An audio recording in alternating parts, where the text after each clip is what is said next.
What's going on, ladies and gents? Welcome back to the channel. I'm live for Flight Sim Gaming. A little live stream going on tonight. Started about 15 minutes early here. Wanted to, hopefully get in a nice return flight back over to Stansted. So that's why I decided to start it a little bit early here. On tonight's live stream, we are back in the 737, flying with Ryanair once again. A lot of routes you could do with Ryanair. It's kind of going to be a Ryanair week. But we're down in Stansted. We're at iniBuilds London Stansted, and we're flying over to Billund in Denmark. It's a real-world flight flown by Ryanair.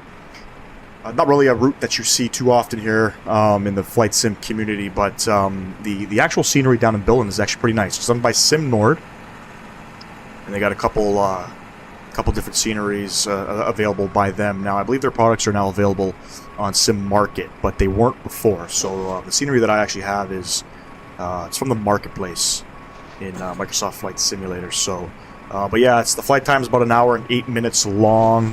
We're expecting some weather here in Stansted on departure, and then arriving in Billund, we have some fog, apparently some heavy fog. So we'll kind of see what happens with that. But anyways, ladies and gents, let's jump inside the cockpit.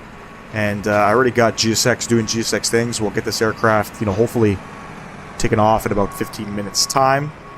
And yeah, let's make for a good evening. Not getting really good performance out here right now. This is with frame gen mod. I'm getting about 36 FPS. So if I click out of frame gen mod, it goes to about 19 FPS, which is a little strange. But once I get in the cockpit, it should creep back up to the 50s and 60s. So GSX probably playing a toll with the FPS there, but we'll kind of see what happens, right? You never really know what to expect with iniBuilds scenery. Let's go ahead and load up our SimBrief flight plan there. As you can see, today's call sign Ryanair 80 Alpha Papa. It's a railroad flight flown over to Billund. Not a popular route here in the flight sim community, but we're going to give her a go. Cost index of 13. I think cost index, somebody from the last stream was saying Ryanair doesn't use a cost index higher than 6, so we'll make sure we get that changed up in there. And very, very stuttery performance right now, so I apologize for that. Hopefully it's just, temporary, and hopefully it clears up. Anyways, let's go ahead. Let's get the aircraft all loaded up here. We are at London Stansted by iniBuilds, and we are at Echo Golf Sierra Sierra. We'll plug that in. We are at stand 34 left, I believe. Not really sure where the real-world aircraft boards from. It looks like it boards over here. 34 left is not going to work, so we won't worry about that. Let's get our GPS from the left, and we'll plug it in over and set the IRS pause. Beautiful. Come over to the route tab here. We'll just flight plan request.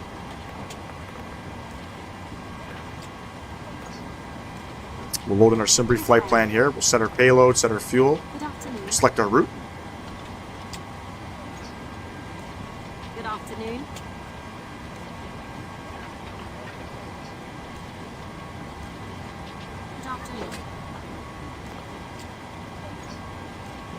I thought it actually did that already, but it didn't do that, so I don't know. Computer things, performance, one day it's there, one day it's not, one day I have internet, one day I don't, so we'll make do with what we got. I loaded into this airport. I was getting like 60 FPS. I'm not sure what's going on right now with the scenery. It's got to be GSX. Even though they state GSX has no performance problems, or gives no performance problems, but yeah, anyway.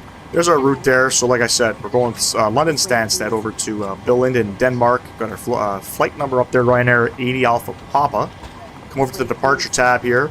We are departing. I believe it's on, what do we have here? It's the Clacton to Echo. Clacton to Echo RNAV departure out of runway 22. Boarding pass, please. We'll execute that, and we'll plug in our arrival. There is no arrival in Billund, but we are expecting the ILS Zulu for runway 09 approach. And then transition, we'll go ahead and pick, I guess we can pick a bottle. It'll be a nice, I would say, 15-mile final. Make sure we plug that. Execute. This way, please. Beautiful. Hello. Quickly have a look at our routes here. Make sure everything is all plugged in. It's a nice little departure out of London Stansted. You know, at 700. I think it's there's no left turn below 850, so it'll be a nice little left-hand turn out to the Clacton VOR. As you can see here, it draws it in beautifully. Perf init requests.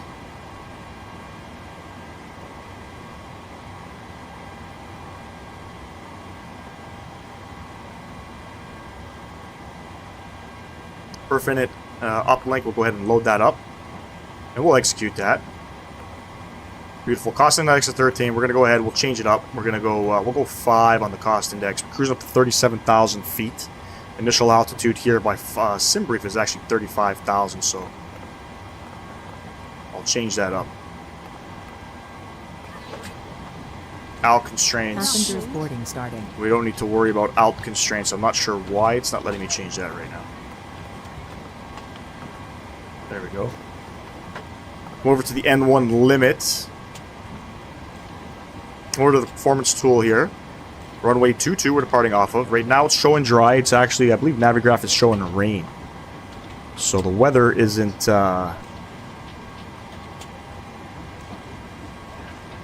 too accurate here. We'll go ahead and import all this info from the aircraft. We'll go ahead and import the weather information. We got a QNH of 1005, which is accurate to this. So we're doing a takeoff rating, cell temp 50. Hello. Takeoff rating, Jesus Christ, the performance is atrocious right now. Plus 55, beautiful. Takeoff, and then our climb, we'll do climb 1 is selected, 91.8. We got 92.2 N1, so pretty straightforward there. It's a flaps 5 departure, I believe. Yes, trim of 5.72, 44, 46, 48 on our speeds there. And what do we have here on the trim? 5.72. Welcome on board.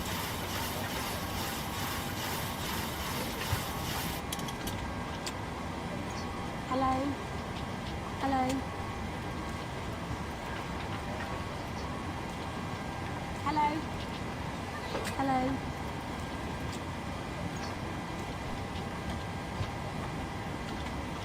Hello. Good afternoon. 148 on our speed there. So I turn our flight directors on. We'll arm the auto throttle. We're 148 on the speed. I believe we got to be 6,000 as our top climb. Actually, 4,000 is initial climb. Hello. Pretty shallow climb out here. QNH 1005. Welcome on board. Hello. Beautiful. Plug that in. Auto brake over to RTO. What do we have here for heading? We have 222 on the heading. Hello. Welcome on board. Change up our course. Welcome on board. Welcome on board. Welcome on board, she says.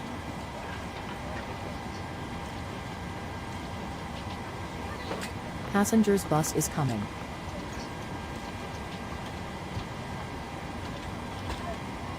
I think that's about it for now. So, passenger bus is still coming. We still got some passengers to board up here. Open up Navigraph. Have a look at our beautiful departure here. I like these kind of departures. It's pretty clean and very simple here. Runway heading, and we got to be at Sierra Whiskey 01 max 210, above 900. And below 4,000. And it says here, no turns below 850. And then we'll continue on with our speed constraints all the way out.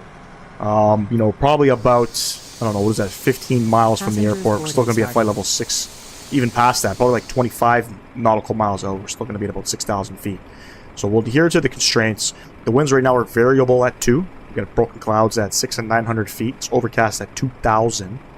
16 degrees right now, altimeter 1005. And like I said, you know, the weather's not terrible, but you know, we were expecting some rain. So as you can see, there's my FBS. I'm not sure like I said, it kind of upsets me when I see performance like this. So, you know, hopefully with GSX gone, everything should be well.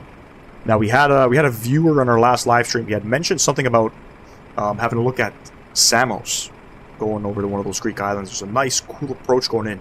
Ivan sent me the link, and we're going to be squeezing that flight in. I'm not sure where we're going to depart from.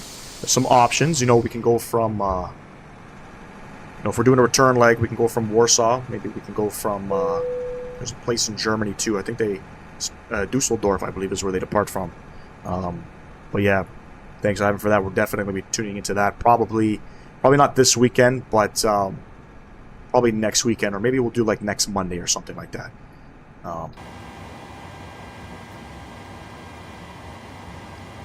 GSX is done doing its thing. Let's come down here. We'll come over to FS Actions. We're going to go over to the doors here. We're going to go ahead and close up everything. While everything's closing, let's get the rest of the aircraft all ready to rock and roll here. Emergency exit lights. Seatbelts and smoking. Window heat coming on. Hydraulic pumps are coming on. What did I say we're climbing up to? 35,000 feet. Landing elevation, I believe, is 200 feet in Billund, so we're going to plug in 200 feet there. Let's get that APU spooled up.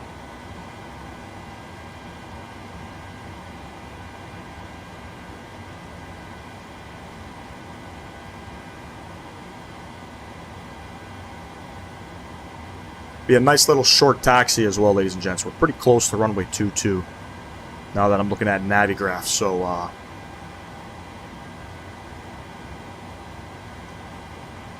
not sure why that keeps coming up.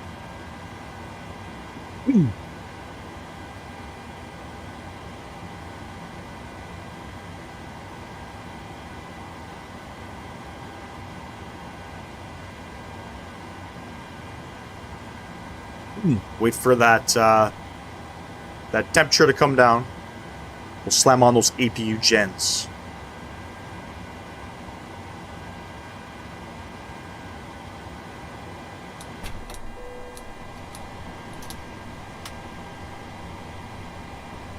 So now we can come down here and FS Action, ground services, we can remove the wheels and chocks.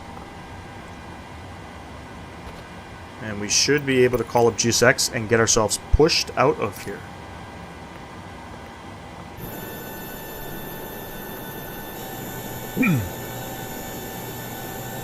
Again, flight time, what do we have here? It looks like 1 hour, 8 minutes. 1 hour, 8 minutes. Hopefully we'll get down there just after 9 o'clock. We should be able to make a return.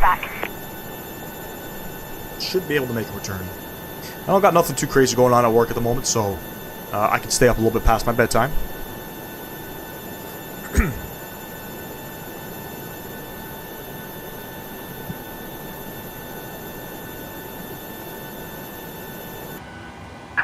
Departure checks completed. Bypass pin inserted. We can see some rain coming in right now. I wonder if I should change my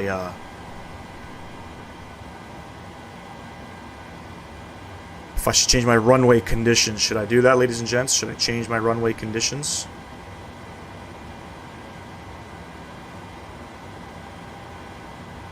Let's see how much it changes. Locking gear. Doesn't really change. Don't have to worry.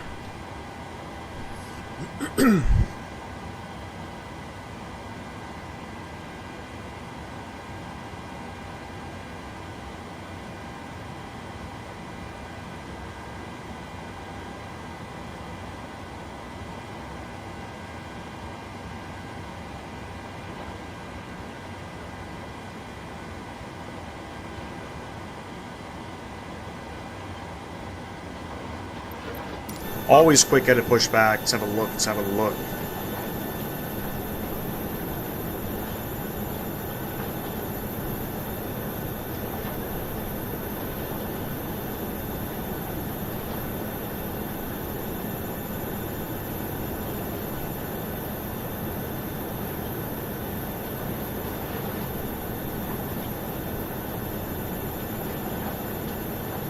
Exiting from editing mode. Somewhere right Release there. parking brakes, please.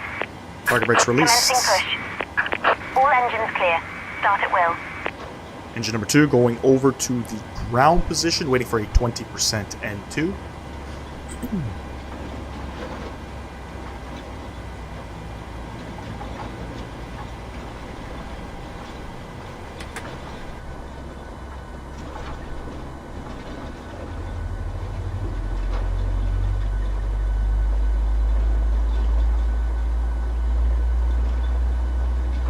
Not a bad looking airport, you know, not the, I don't know, not the greatest, in my opinion, from iniBuilds. And as usual, you get, you know, subpar performance. I'm not sure why that is, you know, with iniBuild stuff. Airplane, scenery. I'm not sure why.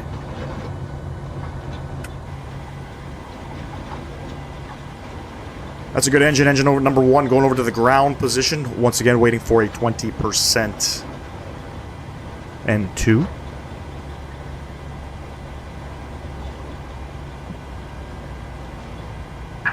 Please set parking brakes. Park brakes. Unlocking gear. Not sure what I just flipped there. I clicked the wrong key.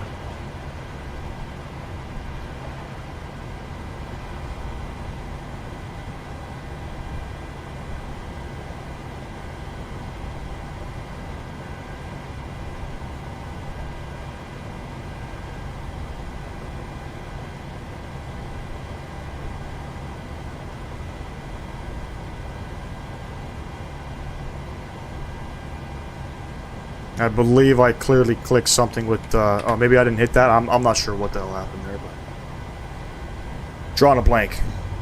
Drawing a blank. Tow truck Also, not real time, ladies and Bypass gents. It's, pin I think it's currently, like, you know, just after 1 o'clock in the Left UK. is clear. Right is clear. So I believe in the simulator, I think I got it, you know, around 5 p.m., maybe 6 p.m. Captain Dayton, welcome to the stream. Have to check on my fellow Flight Sim brother. I appreciate you for coming out. Lots of love over here from Flight Sim Gaming. Captain Dayton. Hope all is well with you. That's 2 good engines there. Engine Gen 1 and 2 are coming on. Probe heats are coming on. Let's get our packs. The auto position. APU bleed coming off. APU coming off. Taxi lights coming on. Engine start switches over to the continuous position. And I think if I hit that, that's what that key was. Okay, I turned off my strobe lights here. There we go. There we go. We're going to go ahead flaps 5. Terrible performance right now, Captain Dean. I apologize on iniBuilds products, you know.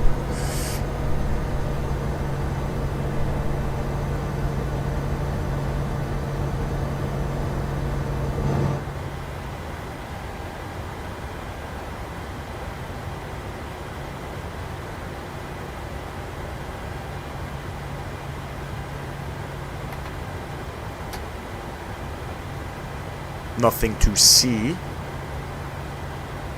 Flaps 5 indicated beautiful. VNAV, LNAV are armed. I think GSX gave us the green light. Recall check.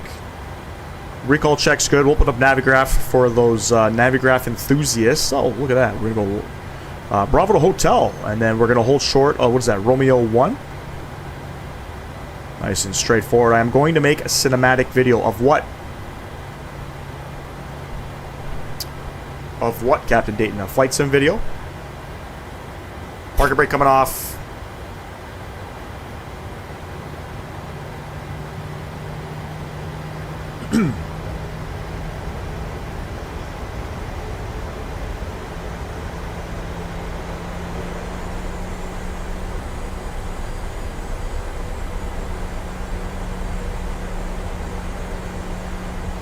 Yes, sir. When are you gonna have that done by? Is that something you're doing right now?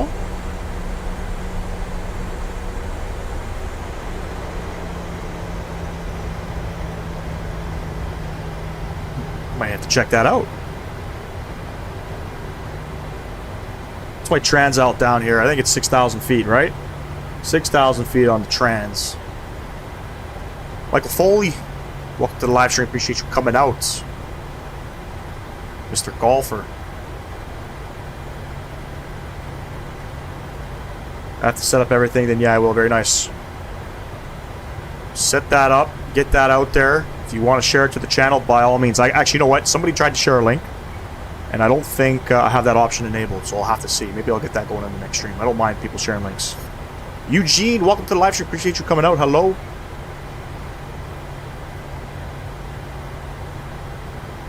Hope everybody is doing well on this. I don't know where you guys are from. I think I know where Michael's from, out in the eastern part of the United States, but hope all is going well. It's a great Monday evening over here in the Greater Toronto area. No complaints. Raining all day, and then it turned out to be a beautiful, beautiful evening. I've been struggling for the past hour trying to get a flight going. Why? What's going on?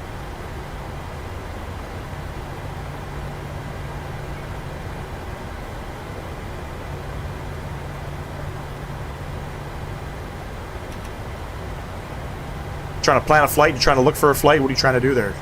Xbox crapping out? Internet crapping out?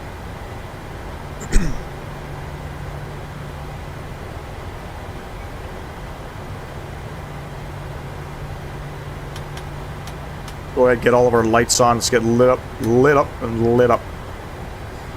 Greetings from Doha. Oh, wow, buddy. What time is it over there right now?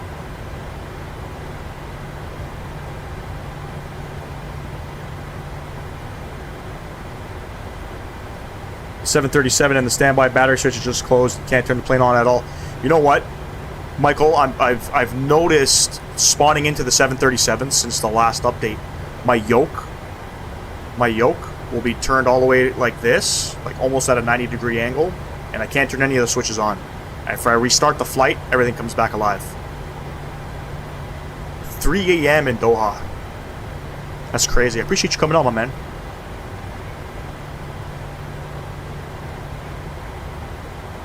The fact that anybody from, you know, the Middle East is watching my channel, I'm very grateful for that. Appreciate all the love and support. We'll get lined up here. It's raining. All of a sudden, the weather has taken a turn here.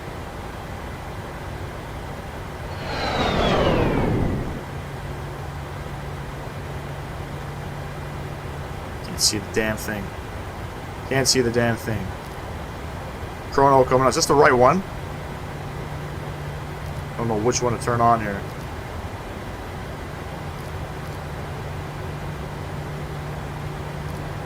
There we go. Alright, ladies and gents, throttle's going up 40%. Enjoy the departure. My yoke is in the 90-degree angle thing right now, too. Try restarting the flight, Michael. I've noticed it only in the 737, and it happened after the last update.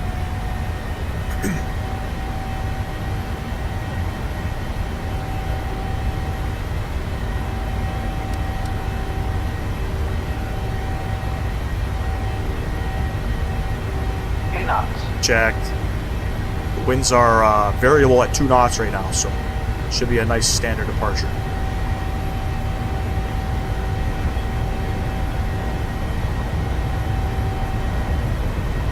E1.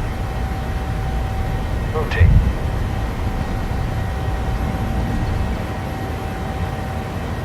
Positive rate of climb. You're going up.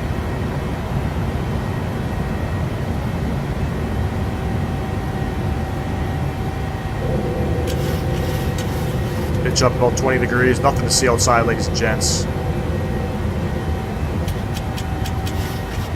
I did pass the commercial jet license test. Hopefully I can get into an airline. Hey, congrats to you, my man.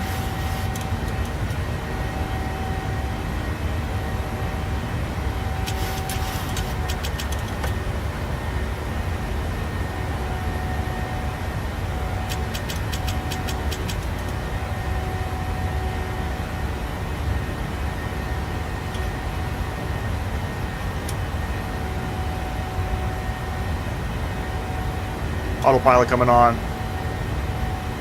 Climb up to 4,000 feet, ladies and gents.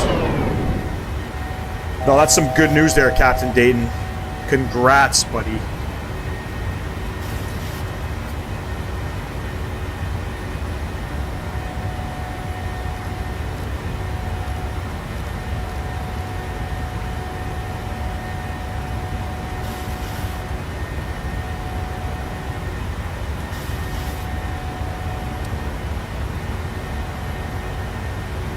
Got some altitude restraints here, ladies and gents. So 210, we're going to go flaps 1.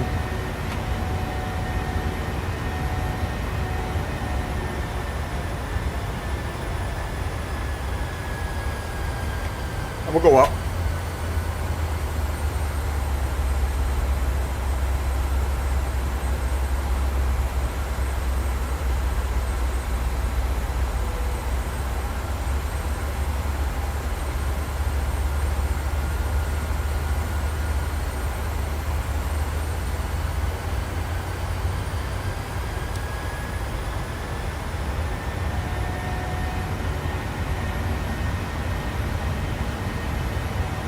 And once we get sort of straightened out here, which we are, I'm just going to go direct the Clacton VOR, but I'm going to change, we're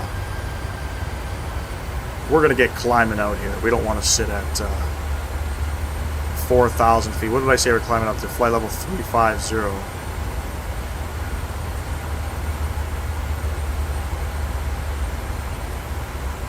We'll execute that.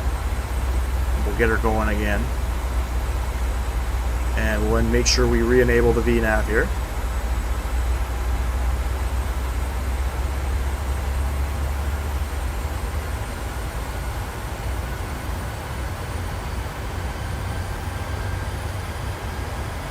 Unable next altitude, but guess what? This is Microsoft Flight Sim. We can do whatever the hell we want.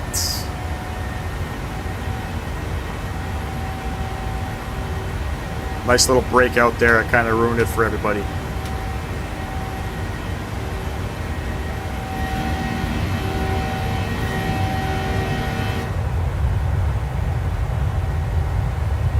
Mm.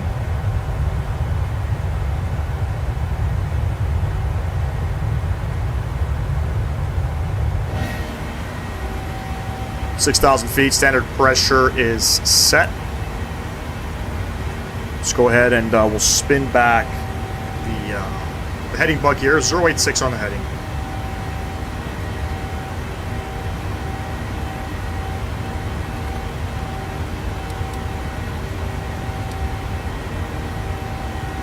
Cool man, cool man.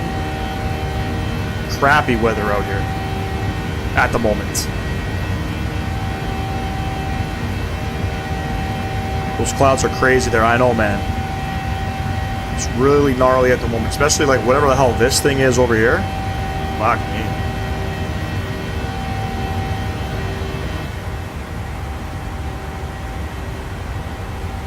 Typically, you know, these airliners won't fly through this stuff. They would get vectored around it.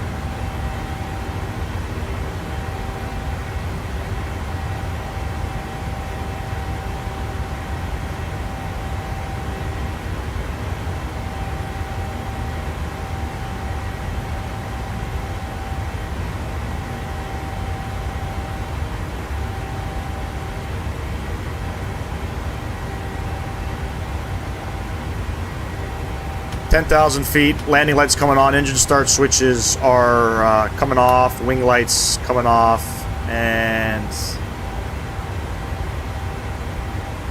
do we have any speed restraints? Nope. But we can make the aircraft go up. Let me see if I remember how to do this. Come over to the climb thing here. Speed will go nope.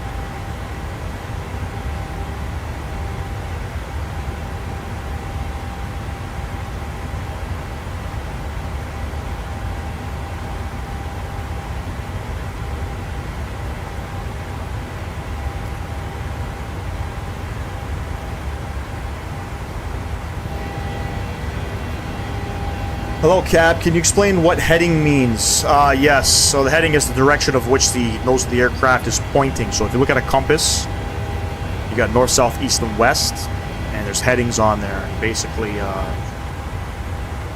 the aircraft. I don't know the technical terms. Obviously, I'm not that smart. Just a video gamer, flight simmer. But the direction of where the nose is traveling of the aircraft is going to be your heading. If I ever get this fixed, I'm going to jump into the route you're on. What runway is at Stansted and Billund? Right now, the winds are variable in Stansted. I plan for, what did I plan for? 2-2? In Billund, That is a great question. So I've planned for runway 09. I believe the winds right now are 090 at 3 knots. So we're going to plan for 09 in Billund.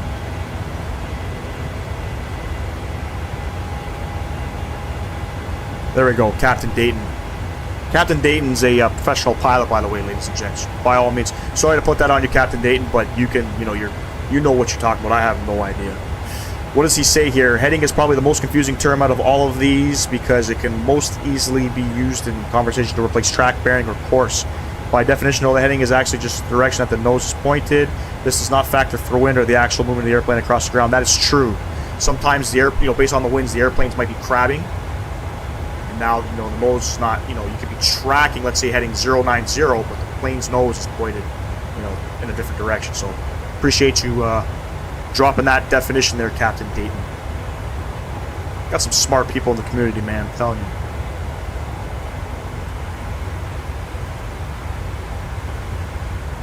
Yeah, I might have to reinstall 737. I keep spawning with my lights on too. I don't know what happened. Yeah, that's frustrating, man.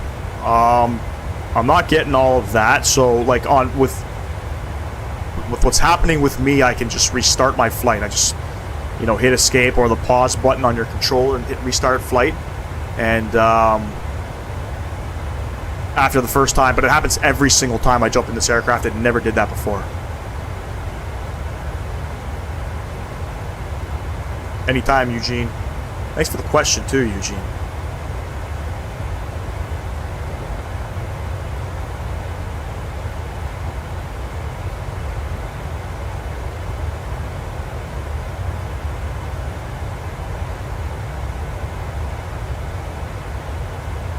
It's crazy ass weather out here right now in the London area.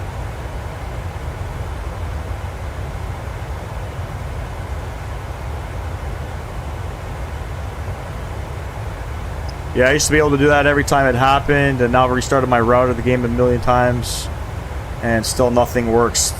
Fuck. I gotta say, Microsoft Flight Simulator is, it's a stable game at most, but nothing's worse than when you want to, you worked all day, or you got school all day, you want to come home and jump in the simulator, and it doesn't work. Pain in the ass,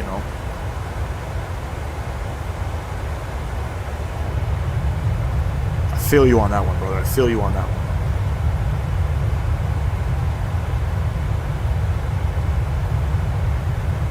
That actually might be a PMDG problem. I don't think it's an Asobo problem. It might be an actual PMDG problem. A couple of airlines that I've been thinking: United, Air Canada, because my license does work in Canada, or Delta.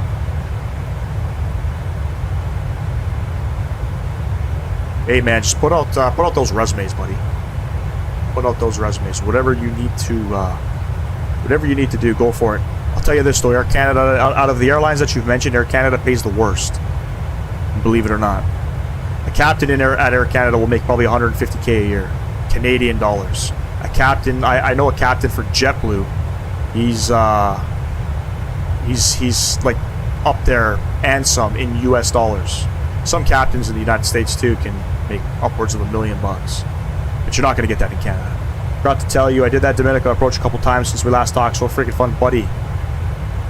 That approach is crazy, man. And to think that they fly, E-jets down there is crazy. We're going to be doing another crazy approach, Michael Foley. We had another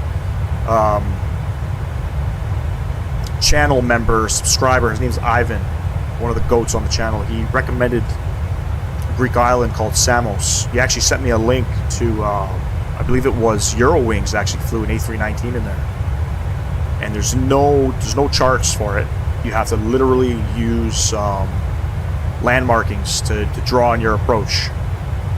And it's a circle to land approach. We're going to be doing it. So.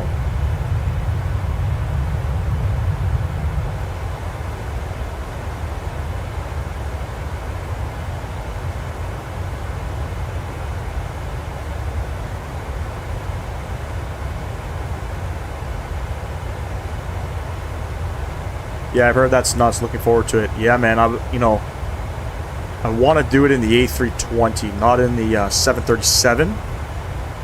So I'm actually going to save that flight.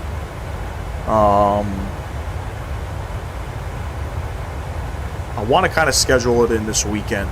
Maybe we'll schedule it in this weekend. Maybe we won't end the whole week off flying the 737. But we're going to stay in Europe. That's for damn sure.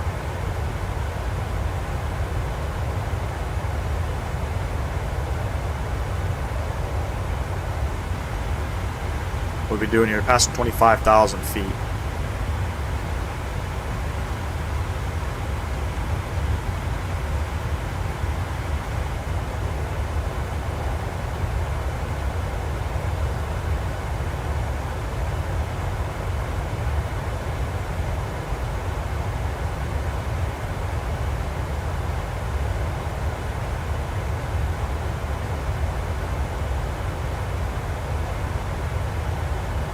Just joining the live stream, ladies and gents. Appreciate y'all coming out. First and foremost, thank you for tuning in.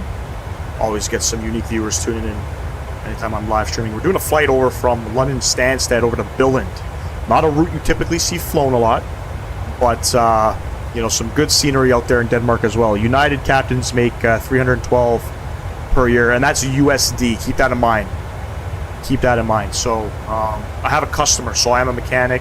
Might have said that in a couple other live streams, but one of my customers, he is he's a captain now. He's going to be retiring soon. He's a captain for one of the low-cost carriers here out of Toronto Pearson, and you know, we're talking like 150, 180 CAD a year, which is peanuts. That's what, you know, I make over 100K working as a mechanic. Pilots, in my opinion, bear more responsibility.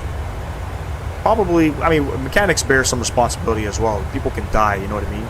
But pilots bear more responsibility, in my opinion. And I don't think, you know, making 150,000 CAD a year being a captain is, in my, you know, at all worth it.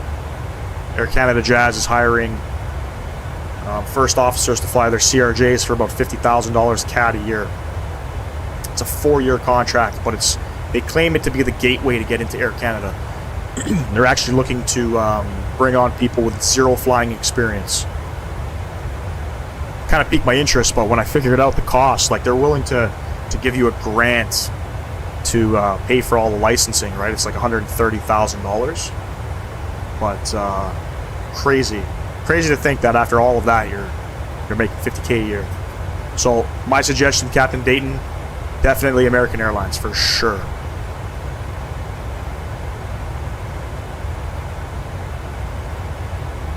Not American Airlines. Pick an American airline.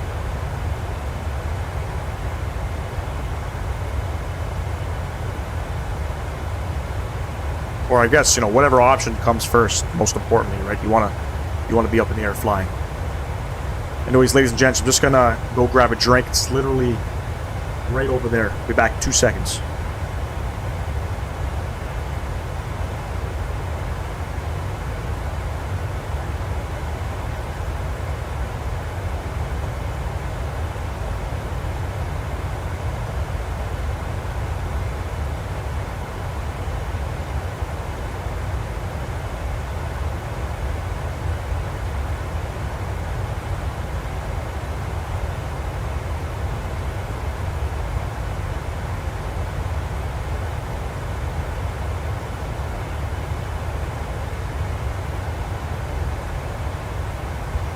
And we're back.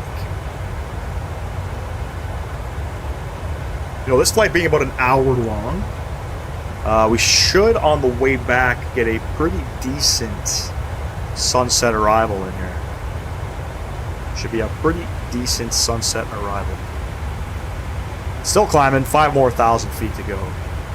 And top of descent, we got in about 25 minutes, so lots of time. Lots of time to enjoy some of the views out here.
Gotta stay hydrated, folks.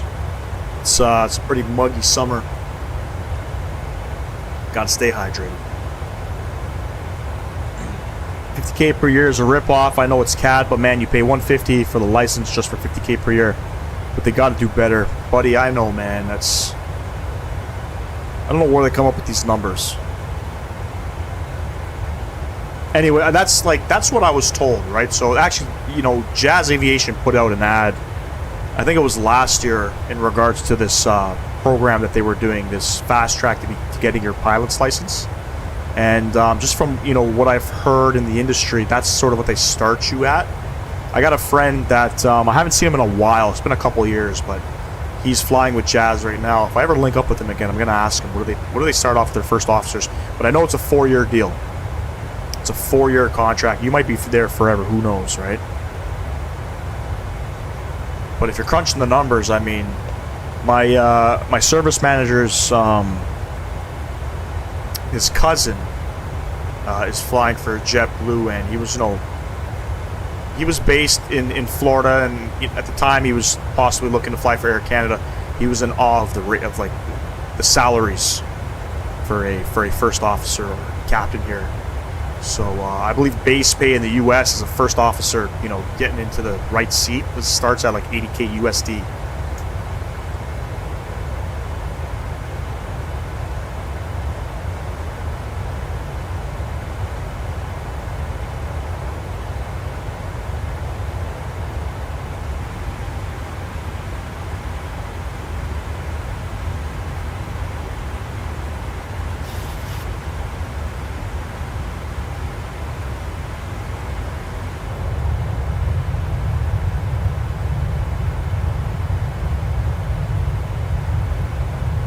So the next live stream after tonight, so we're planning Friday for sure. I have some new internet coming Friday between 12 and 5 p.m. So it's not going to be an afternoon stream. Most likely going to be another evening stream. We'll probably kick it off around 7 p.m. And then, you know, Saturday is also going to be another evening stream. Sunday is going to be an afternoon stream. Sunday we'll focus more on, you know, a longer route. These evening streams, we kind of got to keep them a little bit short, you know what I mean? 1-hour trips. Trudeau. I don't want to talk about that guy, man. What a disappointment that guy is. It's okay, he's not going to win the next election anyway, so... he fucked up big time. Not that we have any great politicians here, in my opinion, you know. Some of you might give me shit. I don't vote in this country. To be honest, I've never voted in my damn life. It's all, in my opinion, it's all bullshit what they say. At the end of the day, they're kind of just going to do whatever they're going to do, right? And they'll say whatever they need to say to get your vote. To get my vote, I want to see lower taxes for sure. Lower taxes. Just anything to save $1 in this country, man. That's how you're going to win my vote. Because it's bloody expensive to live here. No question. The cost of rent, the cost of, you know, the cost of living. I can't say the same for the U.S. I'm sure, you know, if we're affected here in Canada, you guys got to be affected down there as well. You know, you guys got some states where minimum wage is like, what, $10? $10 an hour? So, yeah, until they get that all figured out. I don't care to vote, man. Now you guys got an American election coming up. That's gonna be pretty spicy. You know, with what just happened with Donald Trump the other day. Who knows what's gonna happen? I'm not gonna talk American politics. I don't know American politics. I'm gonna keep it at that. But you guys got something in store. Taxes are like 70% of the Canadian income. Yeah, taxes are. Depending on what you make, man, you could be taxed up to like 45%. And yes, people say we get like free healthcare and shit. With the money that I make, I get taxed about 38, 42%. But, you know, what pisses me off is everything else is taxed. And that's everywhere. That's not just in Canada, right? Your paycheck's taxed. Anything that you purchase, there's sales tax, right? There's gas tax. Everything's just tax, right? Take my taxes one time. Take my income tax. I don't give a shit. Stop taxing everything else, you know? It's crazy how much tax. Like, there's one thing that's robbing you. It's the government. I don't care what country you live in. You're getting robbed by the government. Unless you live in places like Dubai. I don't think there's any income tax there. Some U.S. states don't have tax, but still, man.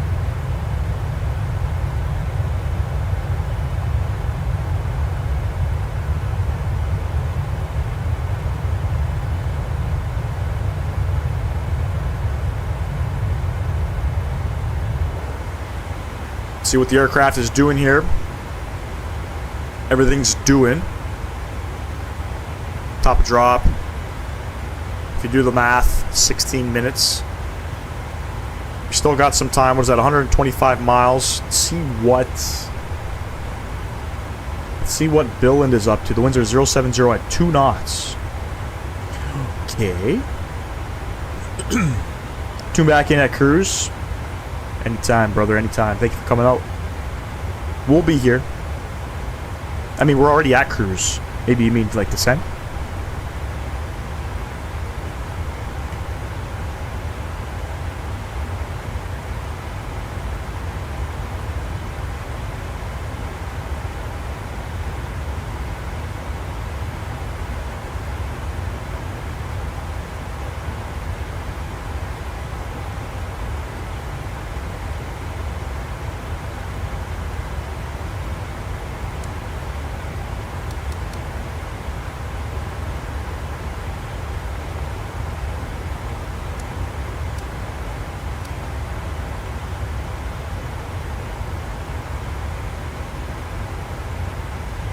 Oh, your flight. What are you? Where are you flying right now?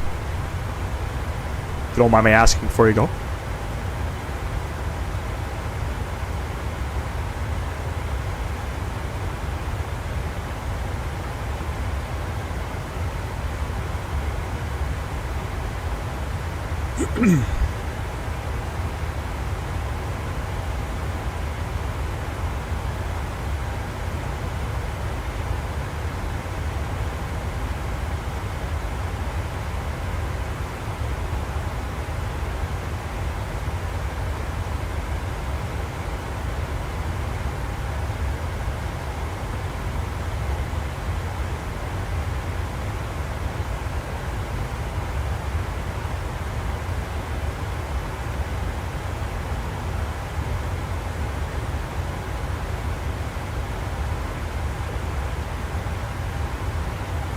.737 is done for the night. Longitude, TBM, or Vision Jet now, I guess. Oh, that's pretty shitty. Yeah, you guys are limited on Xbox, too. Air Canada Toothpaste, Air Canada 871, Montreal to Charles de Gaulle. Man, I'd like to do that flight, but there is no good Charles de Gaulle, man. There's Orly. We have Orly that we can go to. I think they go to Orly from Montreal as well.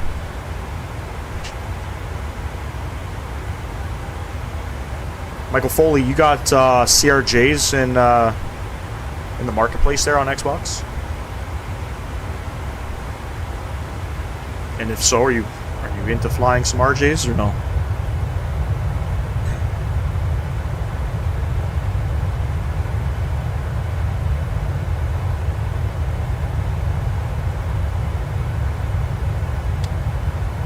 I'll be right back, ladies and gents. I think the kids are going to bed. Stand by.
iniBuilds needs to come in clutch.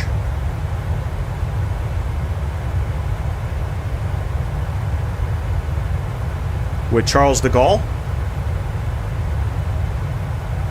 I think iniBuilds, I like what they're doing. They got Dubai and they did Kenya. I think they should continue to develop those regions in the world. No CRJs, just Embraers from the Virtual Coal FS software. Don't know anything about them. Apparently, don't buy those. Don't buy that. But really, Aerosoft didn't put out any RJs over on Xbox. For some reason I thought they did.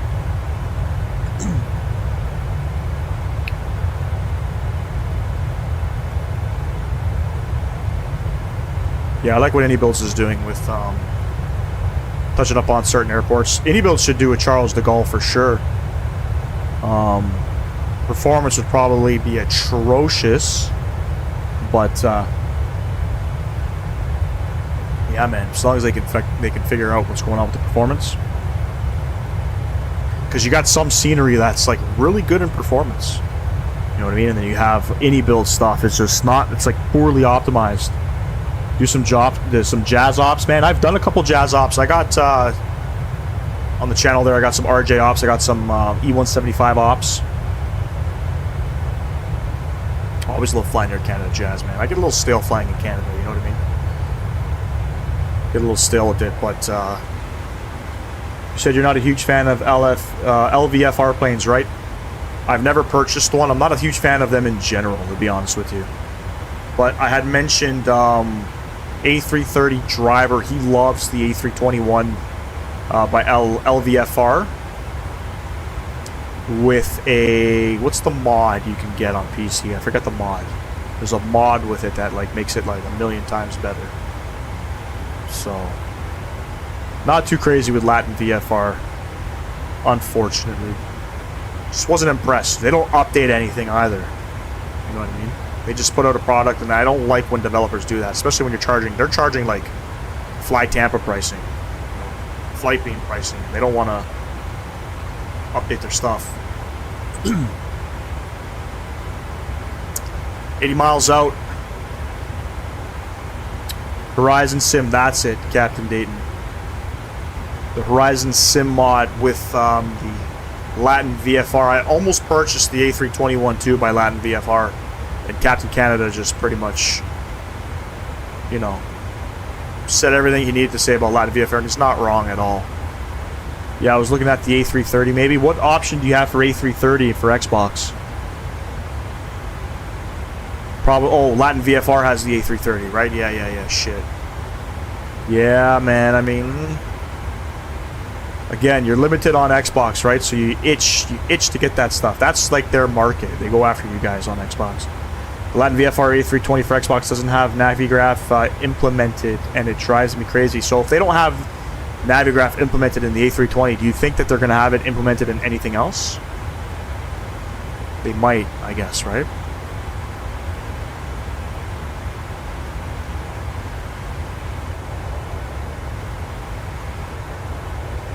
Disappointing when you purchase, 40 bucks for aircraft and it doesn't have basic systems or basic things, like necessary things.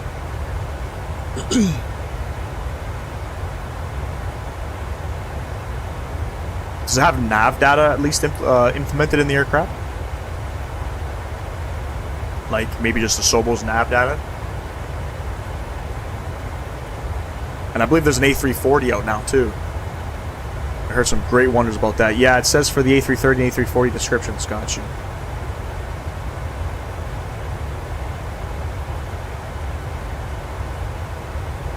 Yeah, I hope you guys get some stuff rolling on Xbox too, man. There's a lot you guys are missing out. I hate to say it.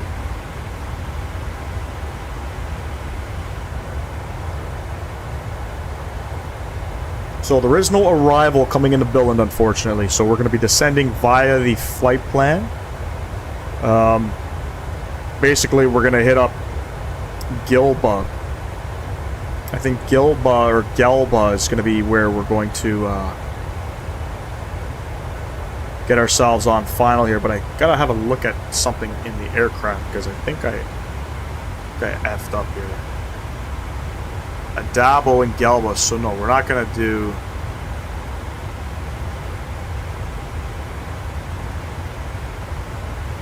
There we go, we'll clear that.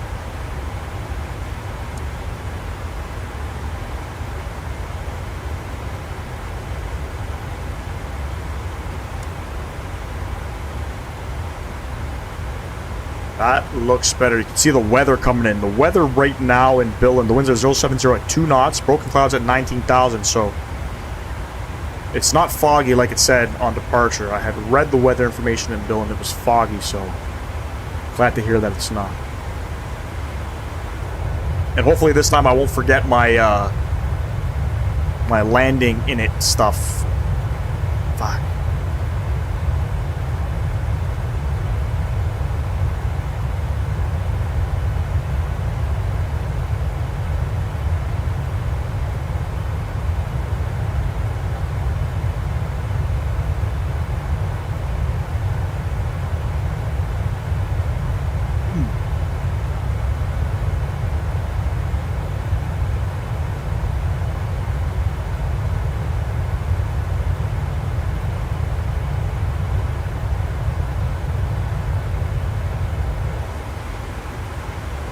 Michael, did you grab Simnord's Billund Airport?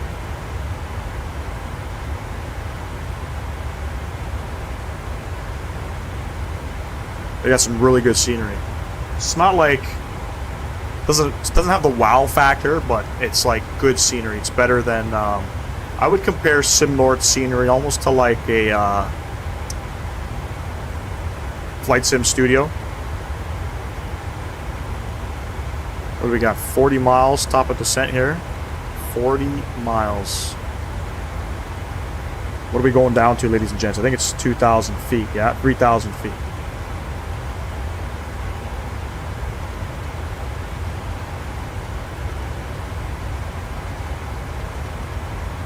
You did not. I believe it's on sale right now too. If you're interested, I believe they have. I don't know if it's on sale in the marketplace, but I know on their website they're having a big sale until the end of July, I believe, on all their Microsoft Flight Sim products.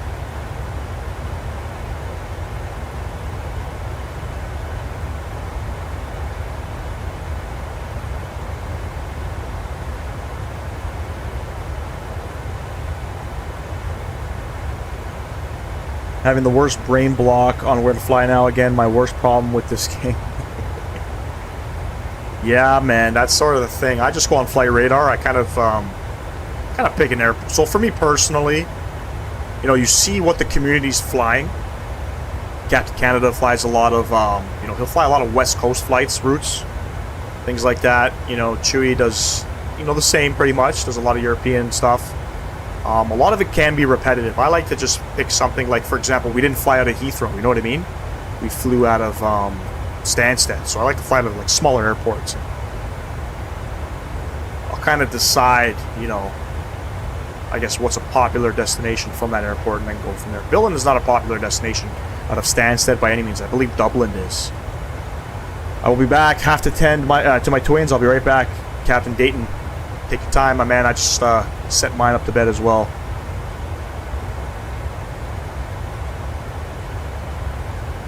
But yeah, man, it's always a pickle as to where to fly in the simulator.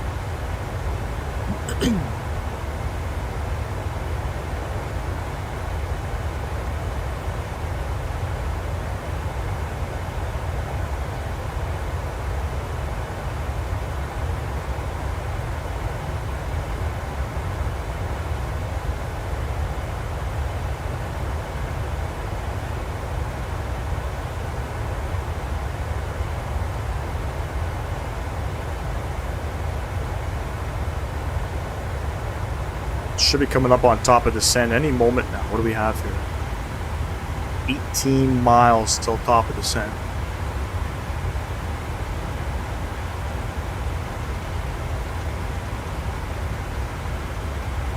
Smaller biz jets. I like doing small runway visuals instead of a boring ILS.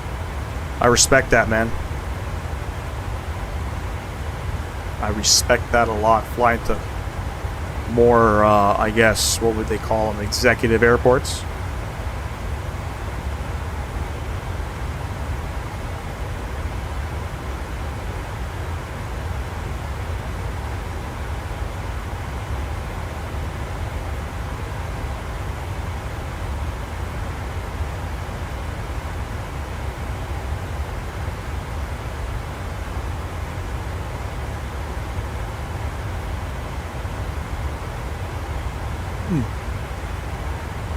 See the weather is very,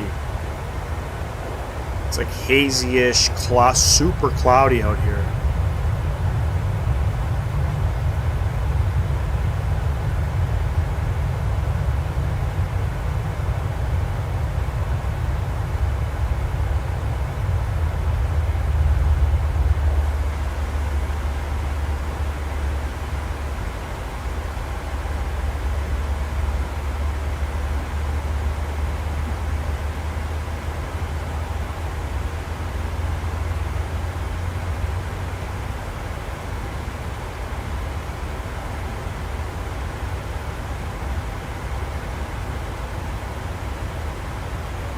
Twins are 13 and 14, so they want to buy things. 13 and 14. How can they be twins if they're a year apart, Captain Dayton? Or you got two sets of twins. That would be wild if you had two sets of twins. But yeah, I understand. My daughter, she's 8. Sorry, she's 7, going to be 8. She acts like she's a 18-year-old sometimes. That's ridiculous.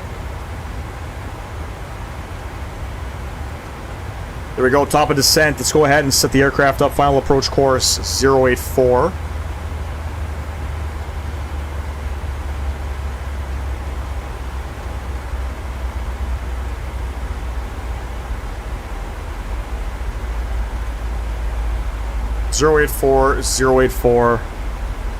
What do we have for runway? I think it's a pretty decent sized runway. I think it's like 10,000 feet. It's 10,000 feet, so we're good there. We can go ahead, auto brake 2. Apple autocorrect there. Buddy, I'm telling you, man, I'm with the phones, man, sometimes that autocorrect have you saying some weird shit. Alright, we're descending. We're looking good. Again, no approach coming into Billund. Just gonna follow the waypoints. We're gonna hit final. And final is what? How many miles out is Galba? We're looking at, it's about 11 miles out, so we got some time there. We'll come back down here. Let's come over to our fixed page here, runway 09. Do a 10-mile ring and a 5-mile ring. We always do this. It's nice to do your rings. Helps get yourself sort of set up for the speeds. You ever get that error message, you are missing additional content? If you fly with this aircraft, you might have malfunctioning features. No. Never seen that before? The only messages I've ever seen on Microsoft Flight Sim will sometimes get a, like, when the network goes offline and then all of a sudden, like, you have no live weather or anything like that. It's like a little red message that'll come up on the screen right here, and then it'll turn back online. And then, that's really about it.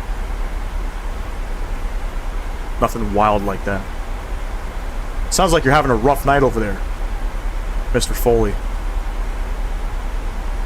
You gonna get off the ground, or are you gonna be in maintenance all night? What's the plan, man?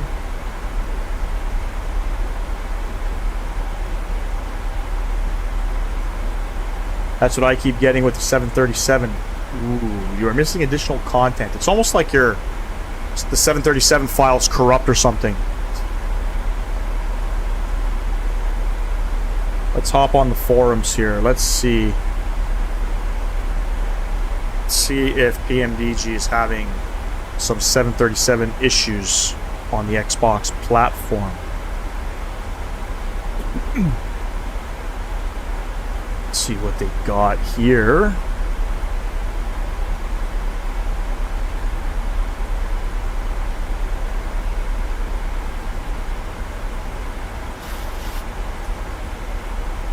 Problems after the last Microsoft. It's kind of weird how they typed Microsoft in here. freeze only cockpit after install you update 15. Okay, so cockpit freeze problems occurs always on approach, almost 10 o'clock. No, that's not what I want. But it looks like PMDG knows that there's issues right now with their aircraft. And there's an update being in the works.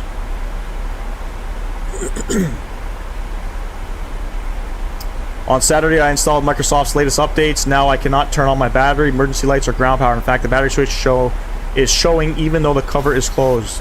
If all of this is accompanied with the yoke turned all the way to the left, that means you're going to need a flight restart. Something didn't load right. As Dan wrote, most likely solved when you reload the flight. We are working on a solution for this right now. That's sort of the update from Mathis from PMDG. There's an update. So like I was saying, I was having issues loading into an aircraft. My yoke is all the way to the left. That's it. There you go. Sometimes you gotta check the forums, my man. They're working on an update right now, and you know PMDG is very, very good with their updates. So hopefully a work is gonna be fixed. The tip of the battery switch comes through the cover. Yeah, buddy. Yeah, I'm seeing it. I'm getting the same shit, but I'm able to restart it.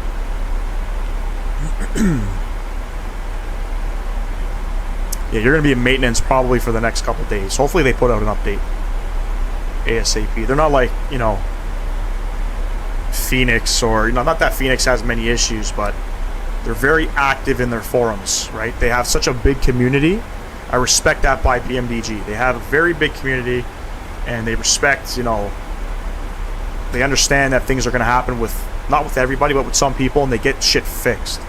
Yeah, I was browsing Reddit and all the places, but I never found out the article. Yeah, you can just type in PMDG forums, man, on Google, and you'll come up to the forum page. You don't need to be logged in or anything. You can actually, it's weird. I can't log into the forum. I can't view the forum page when I'm logged in. I don't know what that's about. But, yeah, always check their forums, man. Anytime you're having any Microsoft Flight Sim issues, whether it's aircraft specific, scenery specific, you can either go to FS 2020 discussions or go to the developer's website. Usually they have a forum.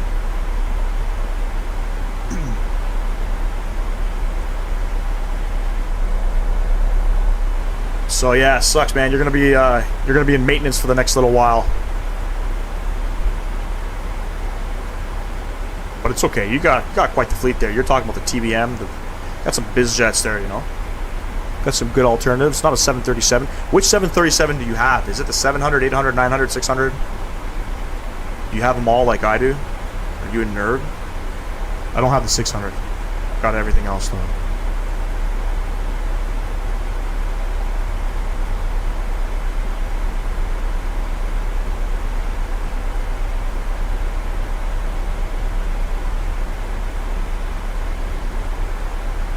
You got the 800? Yeah, buddy, that's the best one, man. I feel like the 900, like the 700 is super sporty.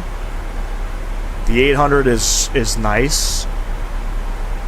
I don't fly the 900 a lot, but it's my favorite one to fly. The ground, just like the, not the ground handling, but like the flight model. When you're about to flare, it's the best. Like, you don't have to put any input into it. You can just, once you hit that, like, you're coming up on the ground there, the aircraft just like kind of flares itself. It's so cool. But the 800 is the most popular. Honestly, I think I've only whipped out the 900 twice. One of them I did a flight Newark over to Cancun. And then I did another one, I think it was a Delta flight over to Atlanta. It's the only time I flew the 900. Everything's the 800.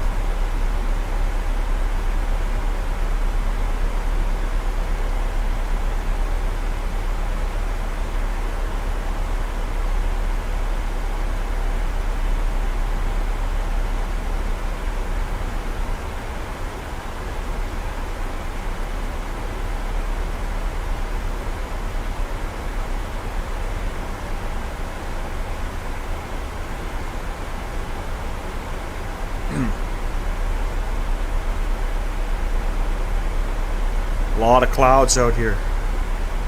Crazy, crazy.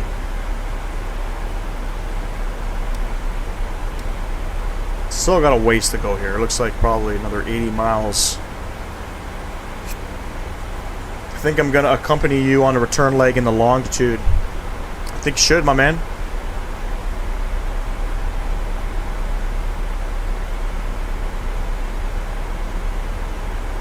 Nice little flight out.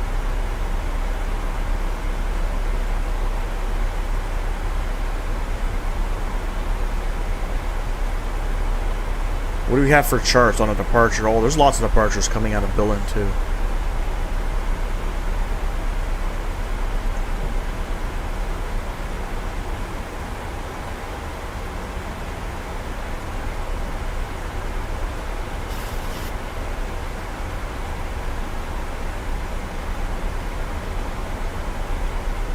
Out of every spot that this fly can land on right now, he wants to sit on my mic stand.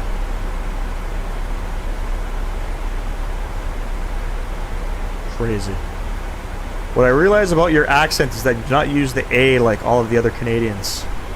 I definitely, like, I've listened to, obviously I've played back some of my YouTube videos and live streams. I definitely sound Canadian.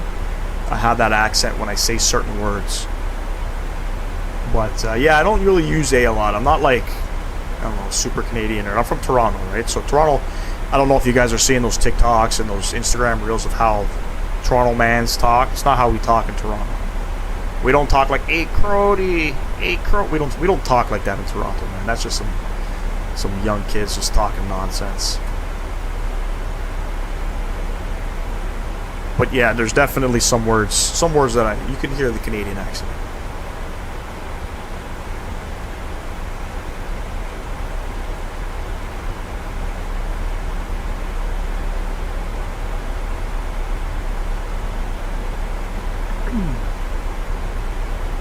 Passing through 18,000 feet here. We've still got a bit of ways to go here as we slowly descend into the abyss.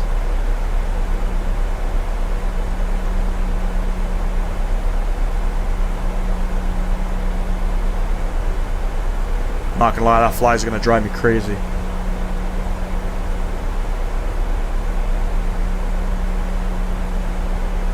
We went to Florida last July, and we were in Miami for 2 weeks. When I got home, at my front door, there had to have been 100 dead flies on the floor. We must have left, like a fly must have gotten in the house, laid some eggs while we were on vacay. I could not get rid of the flies. For like a whole month, I was using all these smoke bombs and shit, trying to kill all these flies. It was brutal. I hate flies. I'm getting the BAMP 5 Papa off 09 from Billund on Simbrief. Not sure if you've looked yet. Let's have a look. 5 Papa. I got 5 Alpha and 5 Bravo.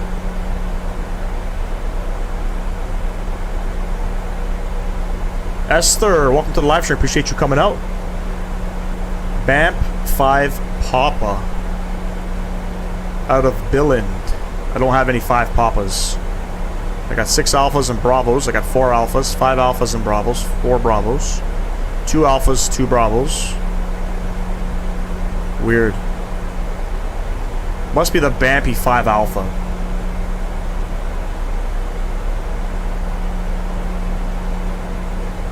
This is all I got out of Billund departures. Out of 09, so we're going to be going this way. Ah, it's a nice, cool little departure. I don't know if they're going to give us that one, though, because we're not going in that direction, right? They'll probably give us... maybe the Merco 5. It's probably what I'm going to get. We'll see. We shall see. But the weather information, the winds are 100 at 2. Visibility 10,000 meters or greater. Got some broken clouds. That's 16,000 feet. Altimeter 1011.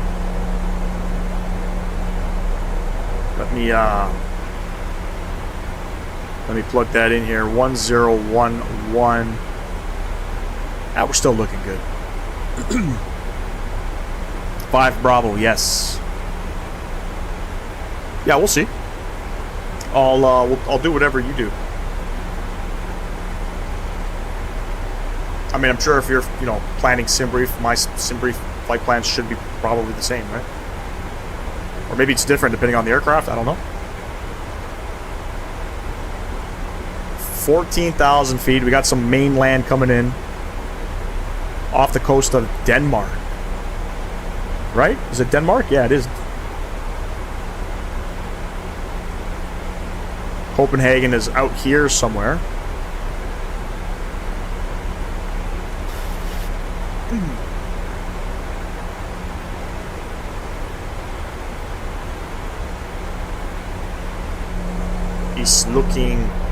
He's looking good.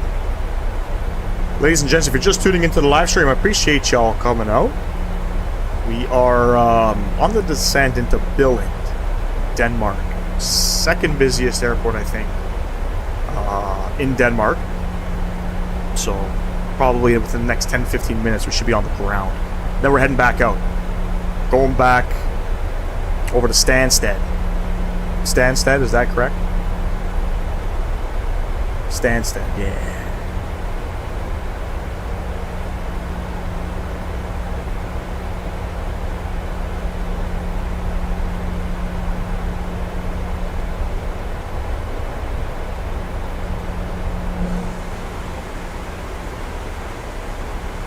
What did I say trans is again here? Trans is 3,000 feet. Lots of time.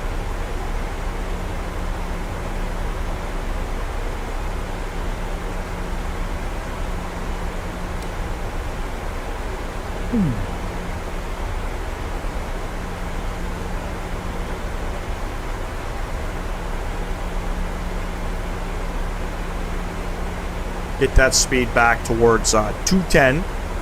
I know we got some ways out. We got 60 knots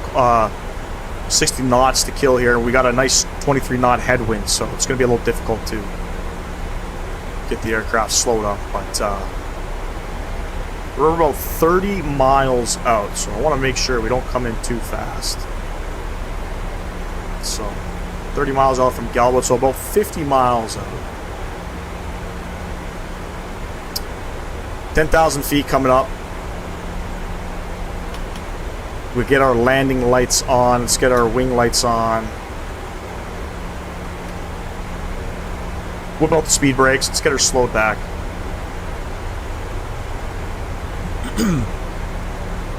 Get the aircraft decently slow here.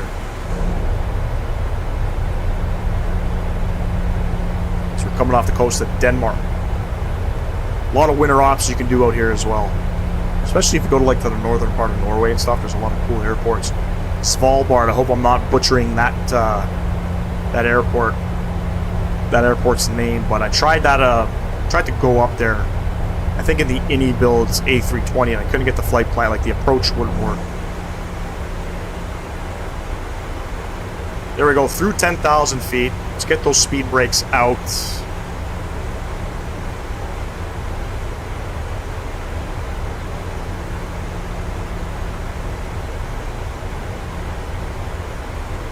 That tailwind's not helping. That 19 knot tailwind.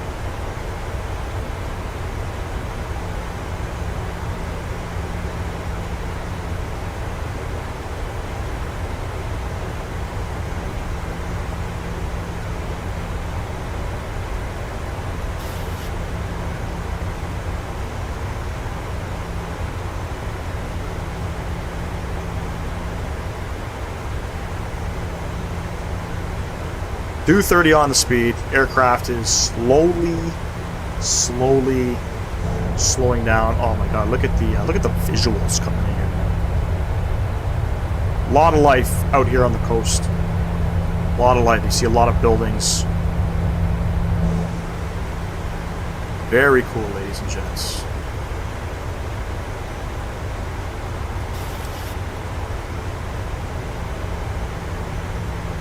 Let's continue on with some visuals here. Beautiful sunset. It's going to be a nice nighttime landing. I don't think we're going to get a sunset landing down in back in London over there. And I'm not too comfortable flying in the nighttime. I'm not even going to lie.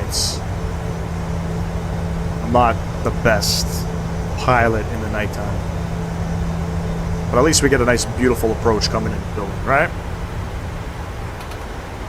210 on the speed. We got about, I don't know, 15 miles out here. So we're chilling. We're big chilling.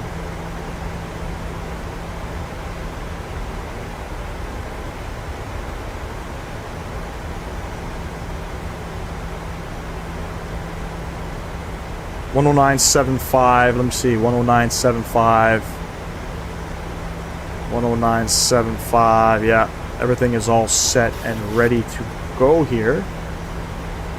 So the plan is, once we get down on the ground, hopefully not too long of a flare. We don't overflare the aircraft. We're trying to vacate on Mike.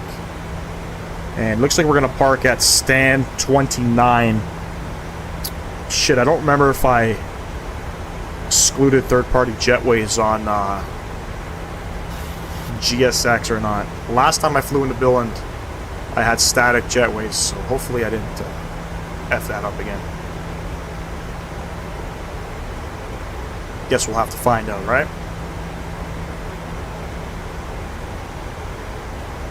Don't forget, ladies and gents, if you're enjoying the content, smash down that thumbs up button. I'd greatly appreciate that.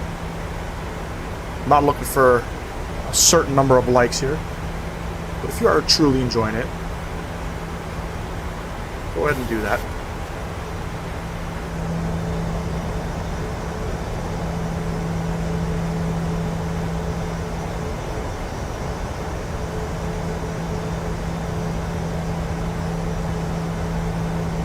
Beautiful.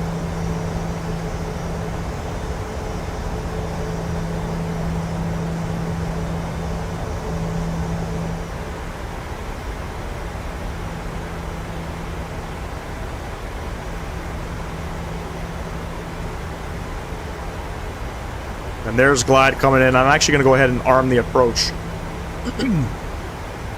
This way the aircraft should be able to capture it nice. We are descending still, you know, pretty heavily here, 1,000 feet per minute. I'm probably going to whip out some flaps.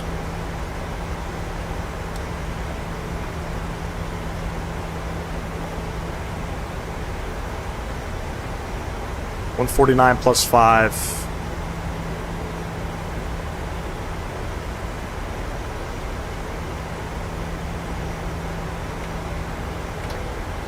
We'll go flaps 1, speed 190. Cap, what's the ETA to land? I want to be here, so land and I can get some sleep. I appreciate you, Eugene.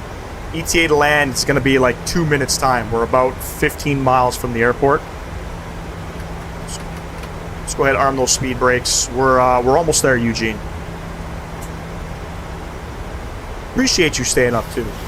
Gotta rate that. I like that.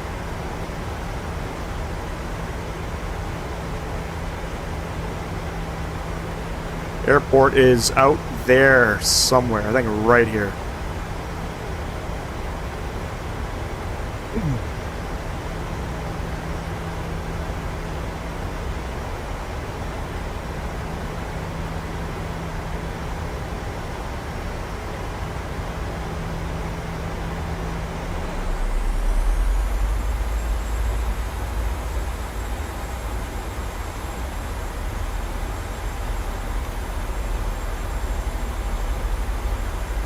And I'll keep descending here. We'll go to about 500 feet per minute, or you know what, we'll go 700 feet per minute. Keep the descent nice and shallow. We're going to go down to about 2,000 feet. Gotta say, Denmark is another gorgeous country here in Microsoft Flight Simulator.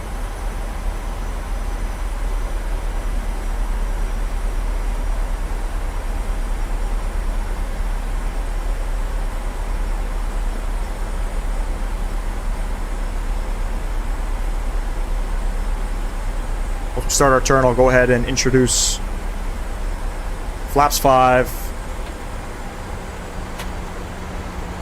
Speed 170.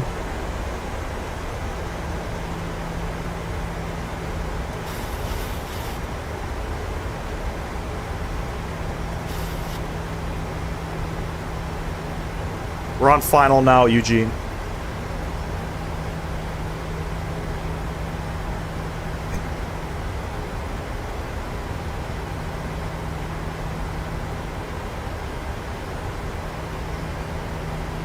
About 10 miles out.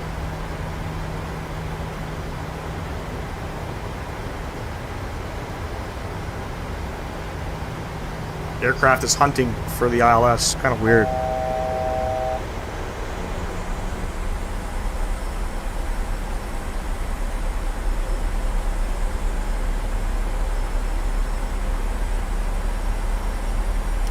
Go ahead, gear down. 500. Flaps 15. Standard pressure, 3,000 feet. 1011. Altimeter 1011 is still current. Glide slope coming in.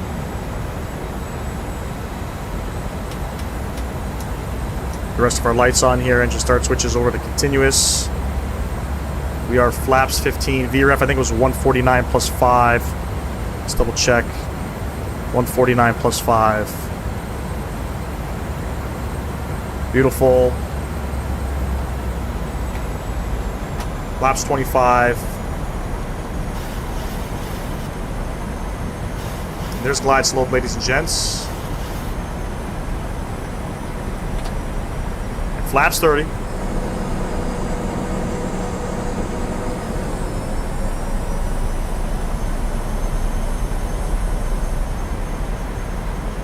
Beautiful. All right, we got gear down, 3 green, flaps 30 indicated. All of our lights are on. Speed brakes are armed. Let's actually see here. Speed brakes actually armed. Yeah.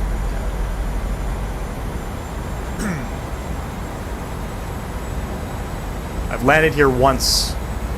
Landed on the other side. So, again, not too sure what to expect. I've loaded up the scenery. It loads up. Anyways, ladies and gents, enjoy. I might have hit that a little premature. Looks like we're a little offset. Go ahead, take the aircraft. My controls, my throttles.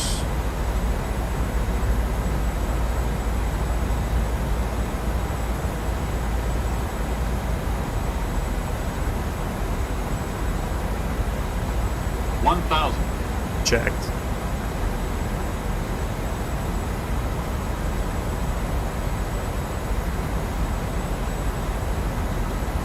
Speed's looking great.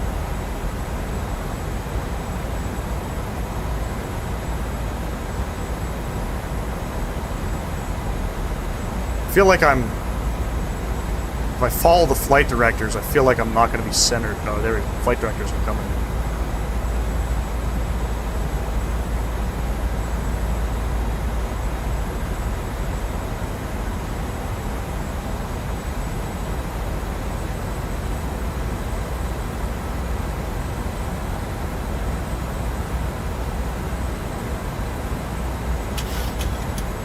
Plus 100.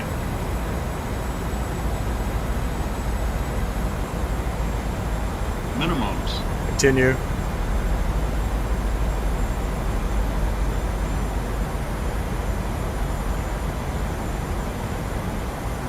$50, $40, $30, $20, $10. First coming out. Oh man, I thought that was firm as hell. Reverse green.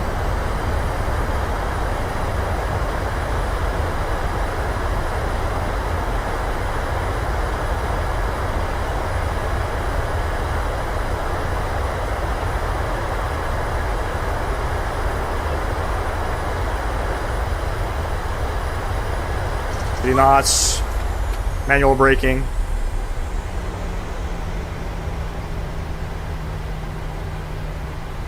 And we'll vacate off here. I think this was Mike. This is what I wanted. Not too bad, ladies and gents. My reversers are stuck again. Oh my god. Let's clean up the flaps there. Let's go ahead. Auto brake coming off. I thought I smashed that thing down. Holy shit. Engine start switches are coming off. Wing light. APU coming on.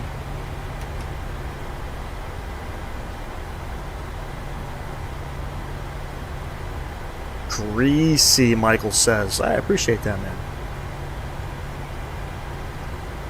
And I believe I wanted to stand 20, what did I say, 26? What the hell did I say here? 29. Stand 29. Let me see what GSX has for me.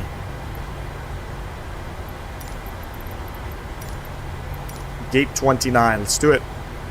That was a good one, I think. Thanks, Eugene. The landing rate was up here, 182. You can't see it now that I have my my flight info up top there, but I got a 182, 1.12 Gs with a smiley face, so I didn't kill everybody, but I'll definitely take it. Something was wrong with the flight directors. I'm not sure. It's got to be some nav data issue with this scenery.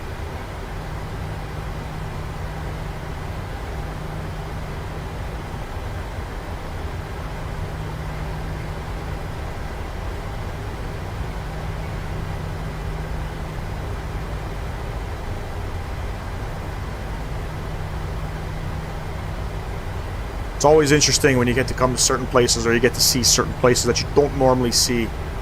Billund is not one of those airports that you see a lot of people in the community fly into, and it's actually a decent airport by Sim Nord. It's not, like, I won't showcase bad scenery on this channel. I know a lot of streamers don't as well. But, you know, this is a good airport. We're going to the North Apron as well, ladies and gents, just an FYI. We're going to taxi November over to Delta. We're going to park up in here. We're going to quickly deboard and we're going to get back up in the air. Hopefully we'll be back in Stansted by, you know, 11 p.m. Eastern Standard Time.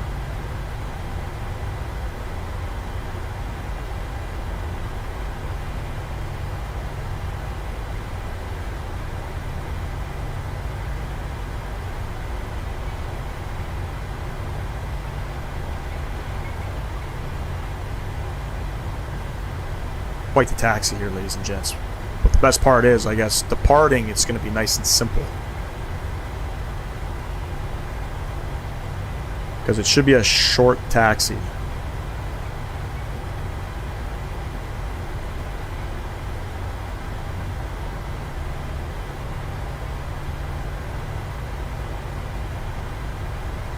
You is ready to go.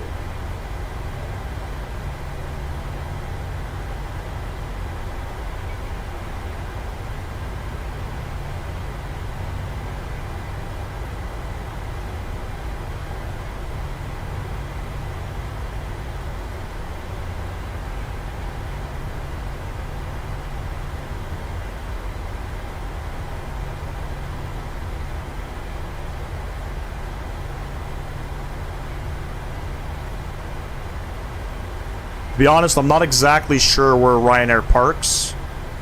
I believe this is where they parked, according to flight radar. So we are up here. What did I say? Gate 29. Down there.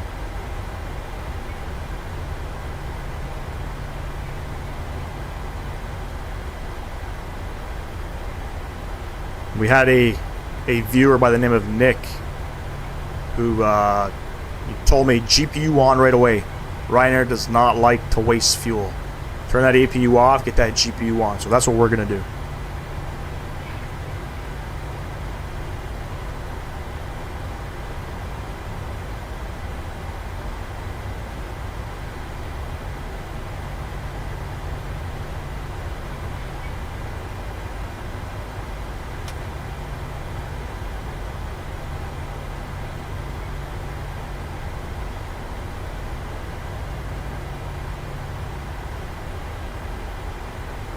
Stand 29. Here we go.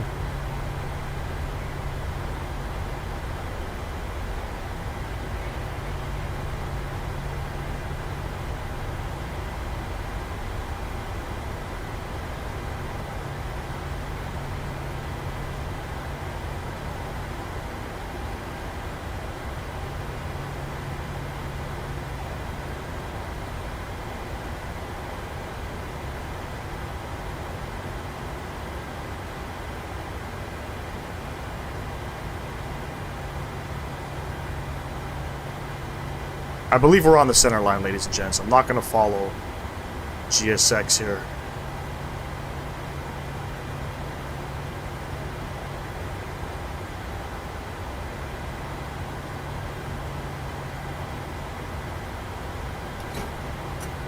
Market break coming on. APU gens. Let's get them on. APU bleed coming on. Let's go ahead and get those fuel switches on here. FS action, ground service. We'll set wheels and chocks. We'll request ground power. We'll let that connect. Recently purchased MSFS myself. Still trying to find my way around. I checked your page and I noticed you have a lot of flight time. Your videos will help me enjoy Microsoft Flight Sim. Thank you, Captain. Good night, Eugene. I appreciate those kind words, my man. Enjoy the rest of your night. By all means, if I can help in any way by clicking buttons in an aircraft, that's how I sort of learn, by watching YouTube videos. I'm glad I can help. Anyways, enjoy your night. Catch y'all in the next video. Appreciate you.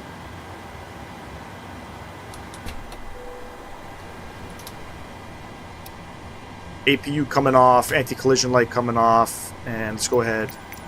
Let's get the deboarding process going. The boarding requested. There we have it, ladies and gents. Flight number 1. Oof. Flight number 1 in the bag. Look, this is a nice scenery. Billund by Sim North. It's not like, it's a beautiful terminal. It's not terrible. You know? It's better than like Sim add-ons for sure. But like it's got a very nice looking terminal. It's a little basic, you know. I don't know if this is sort of how Billund looks like out in Denmark. I don't, you know, fly out here, but yeah, I enjoy it. Passengers, the boarding started. The boarding has started, ladies and gents. I'm gonna go ahead and put some tunes on. We'll get the aircraft deboarded as fast as possible, and then we'll get up in the air probably in the next 15-20 minutes. We should be all boarded up, headed back over to Stansted. I'll be back in a couple minutes, ladies and gents. I'm just gonna get myself set up here. Peace.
Looks like boarding is taking a lot longer than usual here. The baggage stuff is done, but I did edit sort of the deboarding density, but maybe it just hasn't uploaded. I don't think we're gonna wait for another 140 passengers to deboard here. I'll just make it very simple here. Hopefully restarting the crew towel. The script hasn't started. Did I just break it?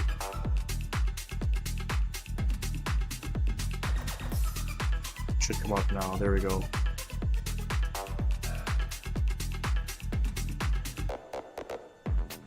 Oh yeah, I got the time for it. Hold on.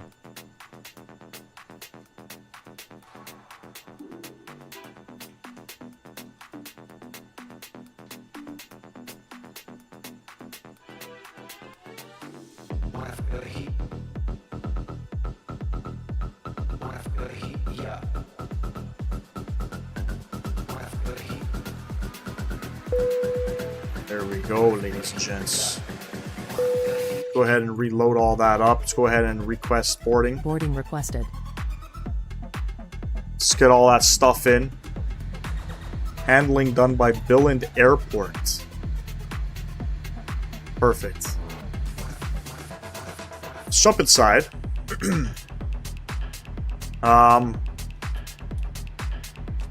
There's some stuff we sort of should have had already off.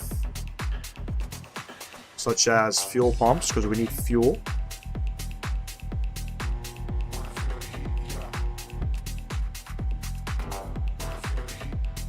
Sort of leave the rest of the stuff on.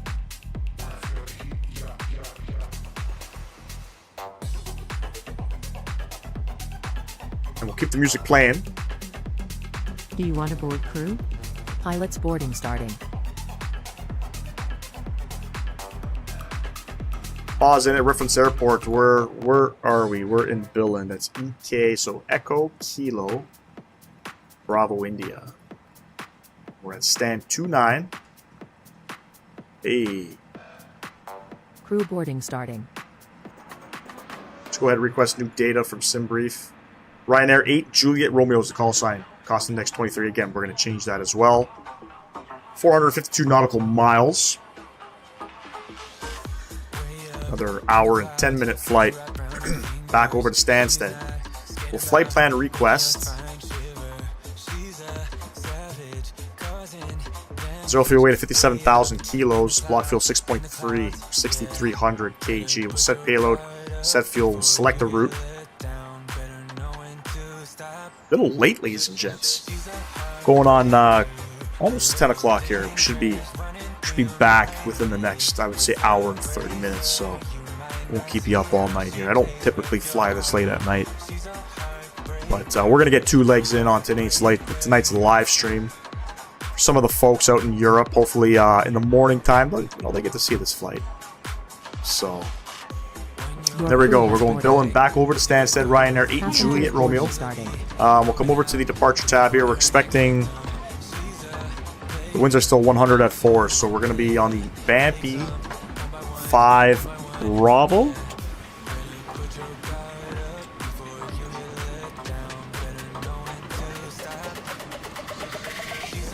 Bampy 5 Bravo departure. Out of runway 09, we'll execute.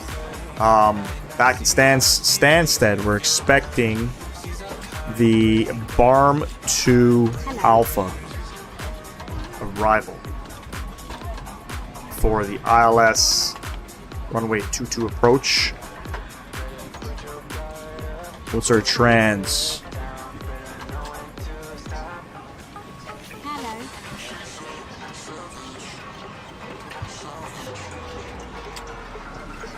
Hello. The 5P? We got the Bampy 5 Alpha. I didn't get the 5 Papa. Sorry, I got the Bampy 5 Bravo. May I see your boarding pass?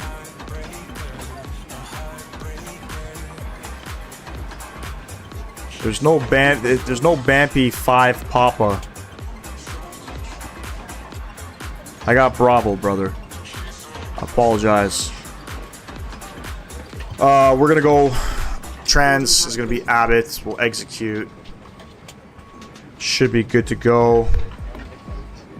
Init ref. We'll go perf init request. What's my route?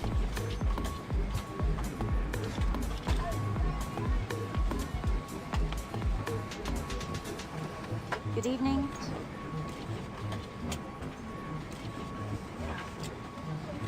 There's my route there. I know that was the joke from when I messed it up before. You got jokes, buddy. You got jokes. Go ahead and execute that. Flight level 380. Initial climb. No, we're going to go 360. Welcome on board. Transouts 3,000 feet. N1 limit. Let's go to the performance tool here. Billund 09. We'll import everything. Import weather. Calculate. Takeoff 1 with a south temp of 43. No descent path after Abbott.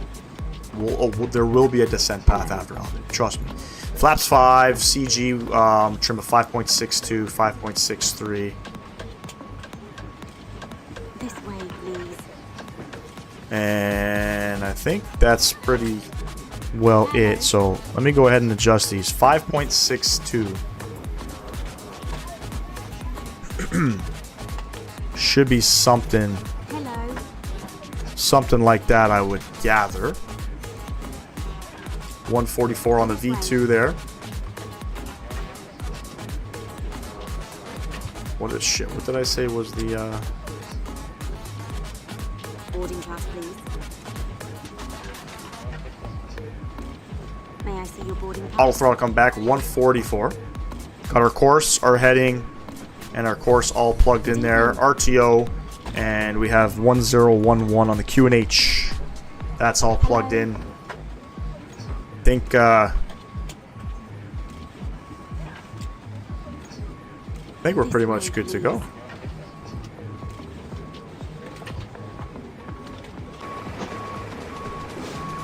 And we'll just let GSX continue its thing. I'm on the Bravo 2. It's actually a pretty nice departure. Something about these like circle out departures I like. Oh shit, one thing I didn't set, my altitude. Hello. We have 2,000 set in here. We got to be below 2,000 by oddfex. And then it's nothing after that, so. Good evening.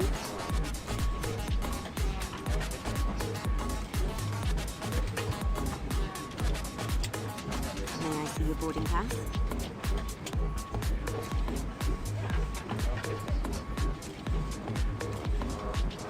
There's a hold at Abbott. This way, please. We definitely don't want to hold that Abbott, so we'll see what happens once we get there. And Good evening. open climb, 36,000 feet. Good evening. Good evening.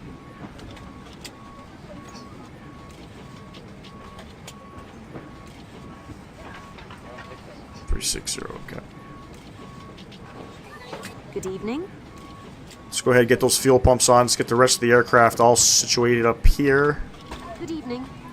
Hydraulic pumps can come on. Hello.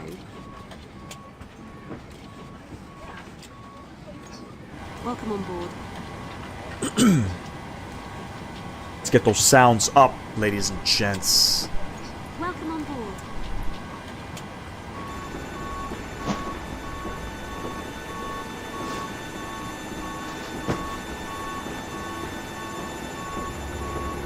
Great performance at this airport too. Simnord, highly recommend. Not too flashy of scenery. Definitely not bad, and most importantly, it's priced right.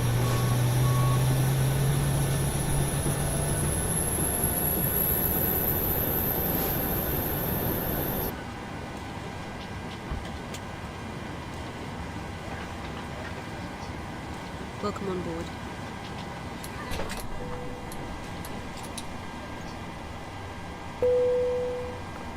Boarding is complete. That's what I like. Remove wheels and chocks. It'll release the ground power. Let's come over to the doors. Let's close up everything.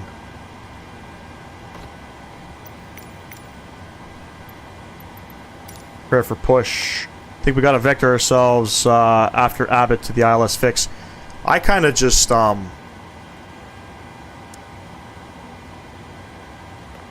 don't have a vector out. Everything's. I don't have any discons, but I have a hold. Hello, Captain. We are ready for So pushback. I will probably clear that hold. Let's see if I can actually do it. We ain't on that sim. We don't need to hold anything.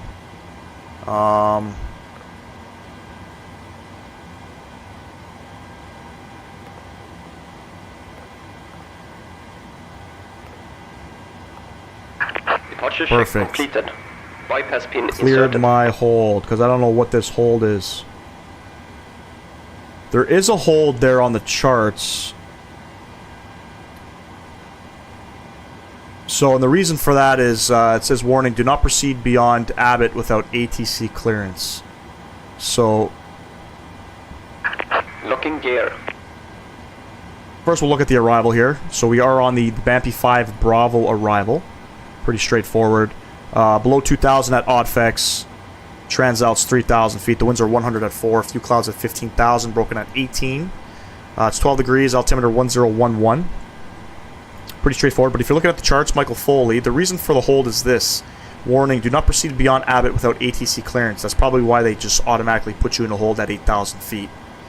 But we like to fly dangerously. So we're going to go directly from Abbott over to Charlie Foxtrot 22, which I don't see on here. I got Foxtrot 22. So, yeah, I'm not too sure. We'll have to see what happens when we get there. Anti-collision light coming on. Quick edit pushback. Let's get us zoomed out here. So yeah, we want to go back here. Yep, I got mine good now. Beautiful. What, you're on the longitude, right? Longitude? Longitude. First ever aircraft that I took around the world in the simulator is what I believe you're flying.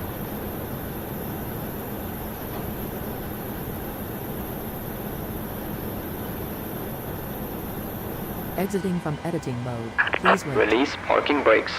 Just make sure we're all set up here. Just make sure. Release parking brakes.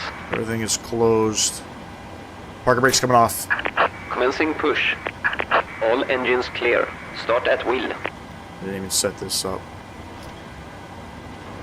Over the ground. What do we have here? We have 300 feet. 350 feet on the landing out. Kind of rushing it here. I apologize. 20% N2. Introduce some fuel. Have a look outside. A little peaksy. A little peaksy. You know what I'm saying? Still got some sunlight here. I'm impressed.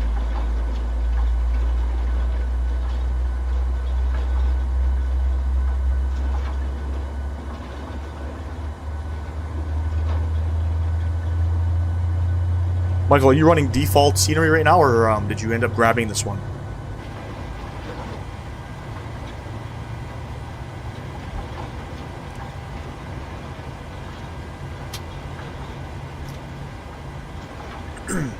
Engine number 1 going over to the ground switch.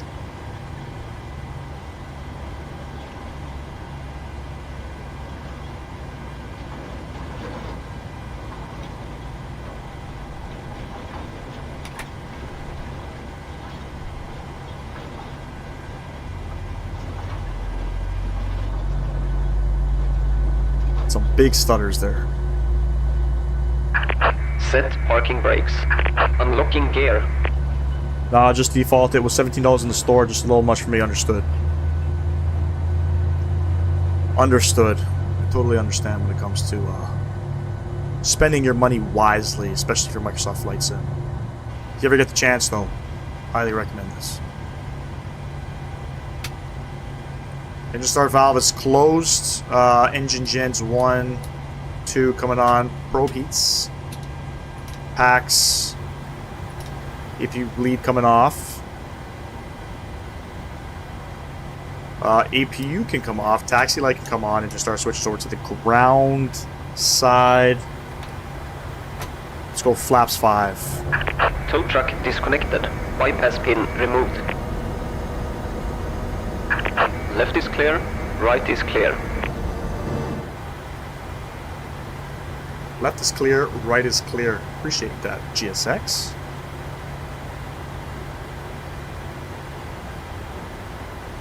Flaps 5. Beautiful. We'll arm LNAV and VNAV.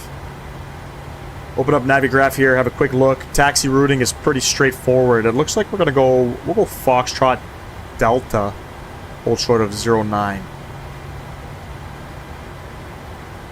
That seems to be the plan here.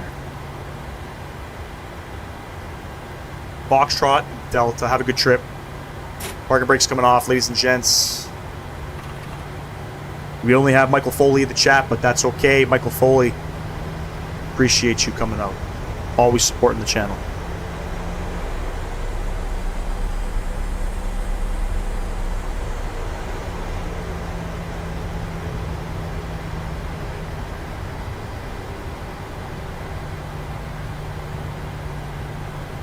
I think this is Delta here. Did I say Delta? Let's go for it. Foxtrot. Foxtrot, that's what we want. Foxtrot and then Delta.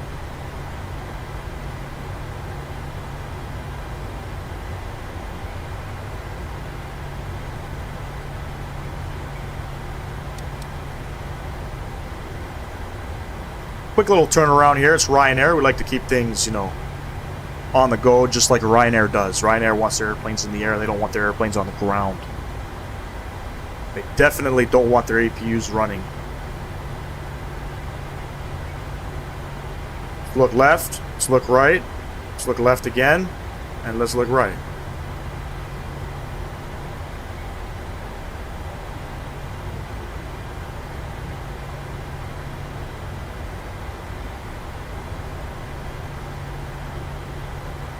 A little wide of a turn here. We're not in the 777.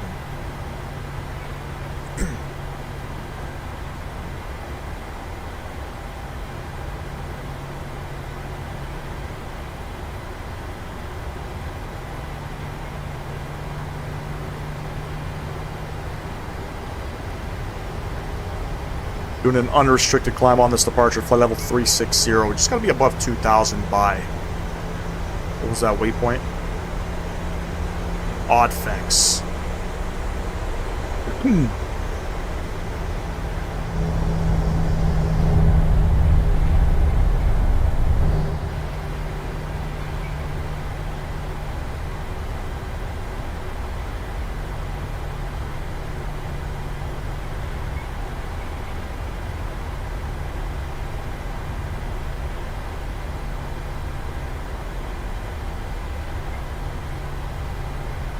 Back is starting to hurt. I can understand Captain Canada when he says he's got to do a little stretching.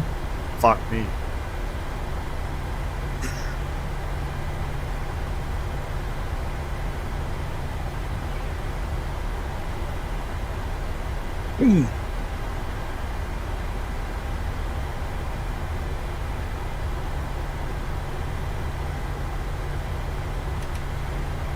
Get that transponder transponding, you know, to all the aircraft that we don't have in the vicinity.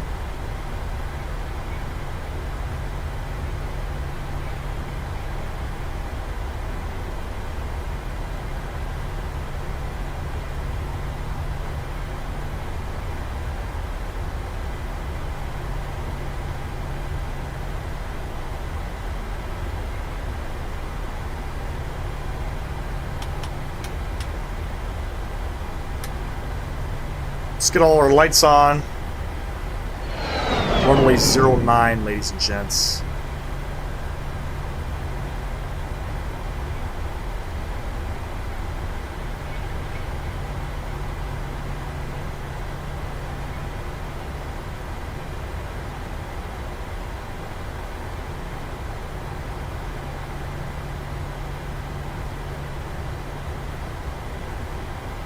Gotta say, we're going up. We're doing a rolling start here. Throttle's up 40%.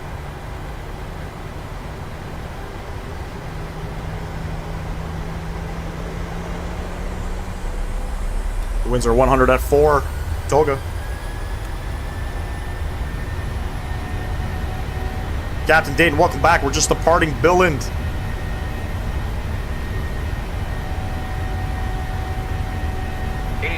Checked.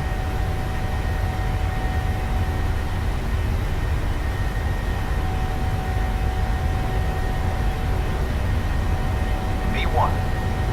Rotate.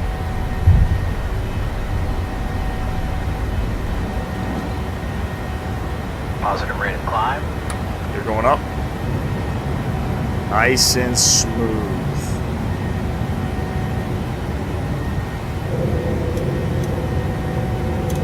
Make sure we get that pitch up 20 degrees there.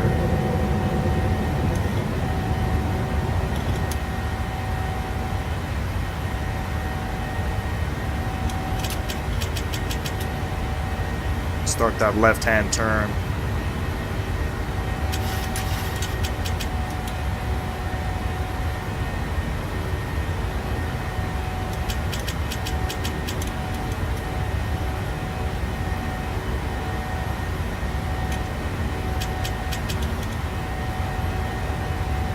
Flight directors are doing some weird shit on me right now.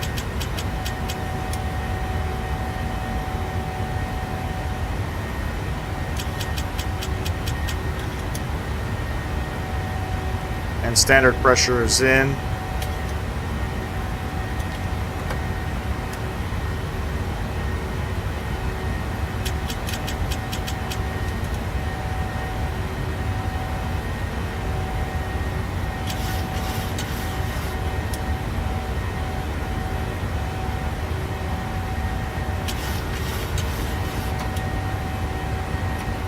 Flaps 1.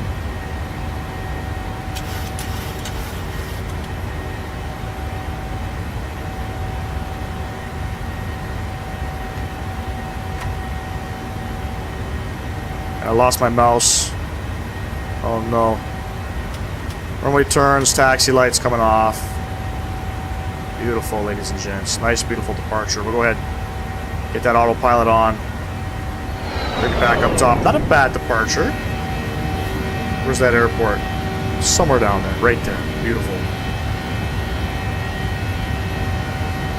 Gotta always appreciate a very nice left-hand turn, right-hand turn on a departing runway heading at about 900 feet. You know what I mean?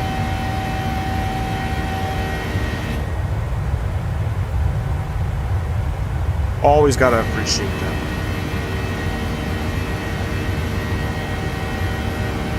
Forgot to hit the frickin' chrono again.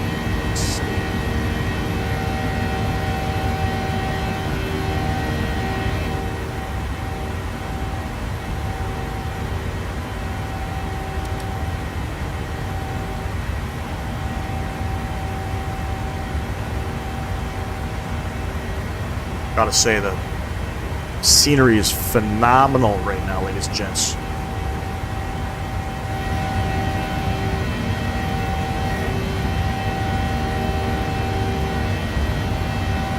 Always got to take in these views here. Always got to appreciate flying in Europe. The terrain is like no other.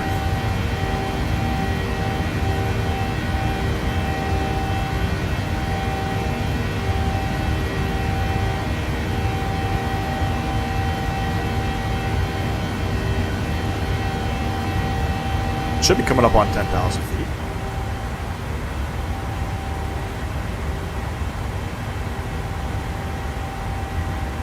And we're going to go direct Bampi.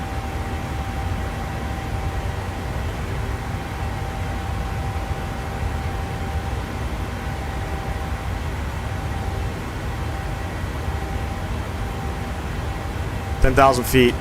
Landing lights, engine start switches coming off. Wing lights coming off. Beautiful.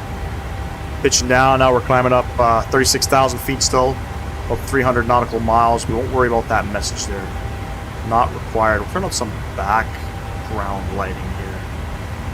just because it's gonna get dark momentarily. I'm gonna let the aircraft climb up, ladies and gents. We'll be right back. Gonna go grab a quick snack, another beverage. Enjoy this beautiful fucking departure out of Billund.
What time am I set at? Local time? What we got here? 7:01 UTC. 9:01 local.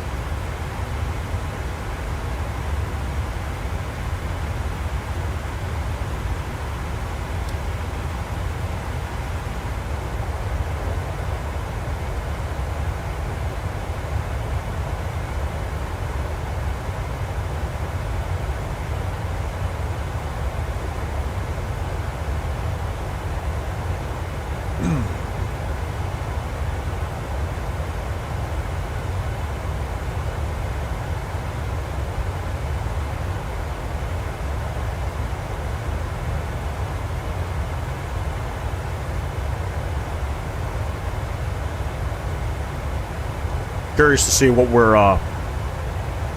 what's gonna look like down in once we hit the UK.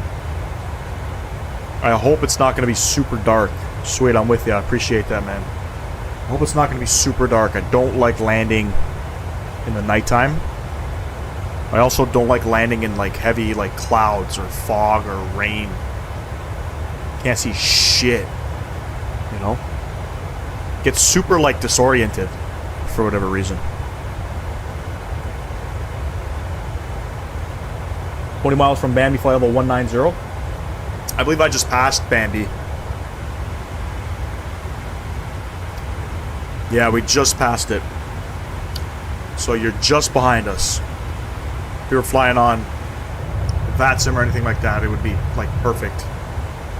Perfect spacing.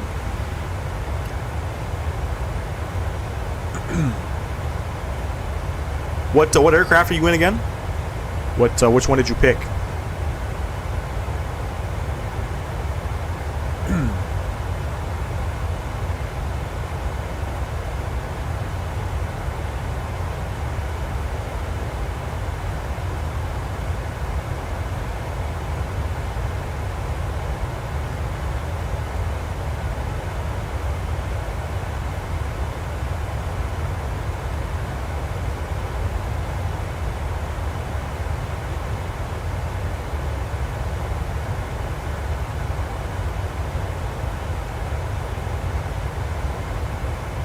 And if you're just tuning in, ladies and gents, we are on our return leg back to Stansted. We just departed about 10 minutes ago from Billund, heading back south to London Stansted. Should make for a pretty decent sunset arrival into Stansted. So flight time's about an hour 10 minutes. The longitude going all the way up to 43,000. See, those are the perks with flying those aircrafts. My buddy that is now with Air Canada Jazz, when he returned to North America to fly, spent some time out in Malaysia.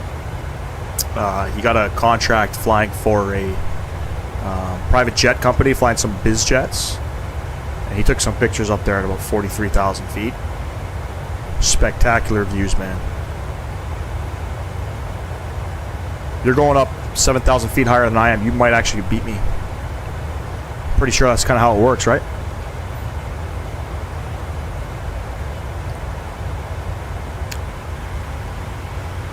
Coming up on 25,000.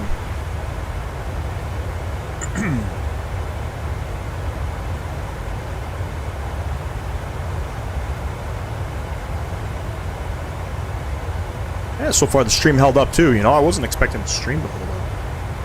Had a couple tough days there. You know what I mean? Not sure where we're going on Friday. I think, you know, the fact that I'm switching the internet providers and they're coming prime time on Friday. The Portuguese flight that I wanted to do is going to be cut. So cool. You can almost see the curve of the earth. That's true, man. The horizon for sure. Yeah, I might catch you. I think you're going to pass me, to be honest. But, yeah, I don't know. Where should I fly? You're already at 35,000. What the hell were you climbing at? 9,000 feet per minute? So if you're already at 35,000, you're going to pass me. I'm coming up on 27,000.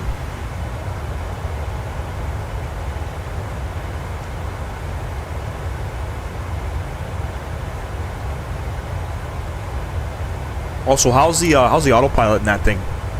I know Working Title did a bunch of mods with it, or mods did a bunch of updates with it.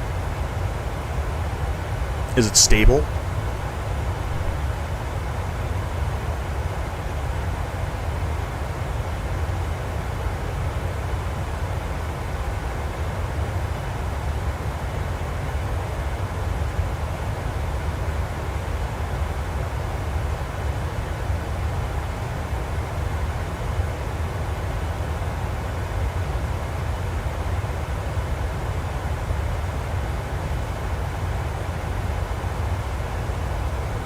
I was planning on to, man. I wanted to do a flight from Porto over to Ponta Delgada in the A320 with Azores. But I kind of want to get some 737 reps in here. So, you know, I know they've, you know, Ryanair does some ops from Porto over to Ponta Delgada. I just don't know if I want to stick with Ryanair. Yeah, it's super sweet, but this isn't the working title version because the Xbox is just Sobos from the premium upgrade. Oh, you guys didn't get... Fuck, man. You guys didn't get the working title version? That's disappointing. I'm not even going to lie. That's super disappointing.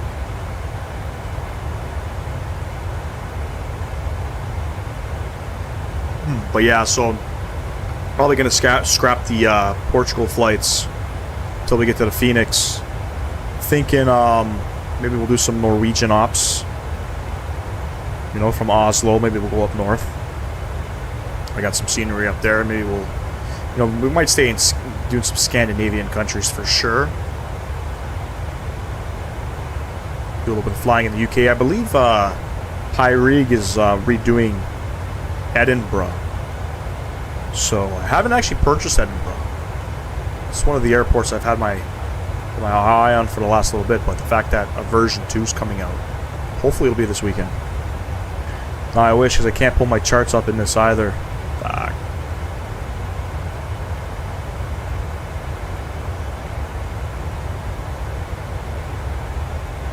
I mean, I pull my charts up either on my phone or on my computer. I don't use the charts in Oh wait, oh, I see what you're saying, because the Asobo has their own nav data, I guess, so the departures are going to be a little bit different than what Navigraph would be, right?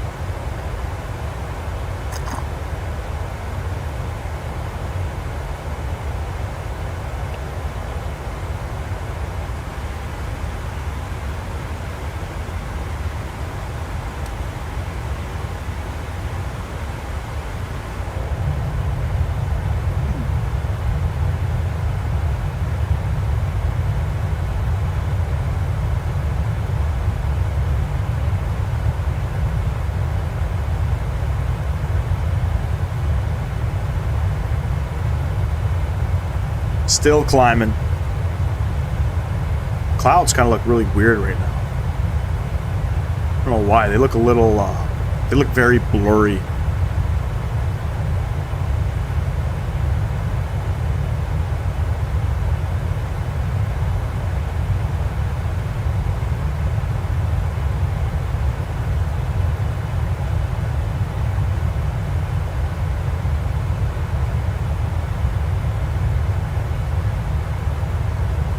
Like I still run all my flight plans through SimBrief Navigraph on my computer, then I manually enter them into the log. Oh, true, yeah.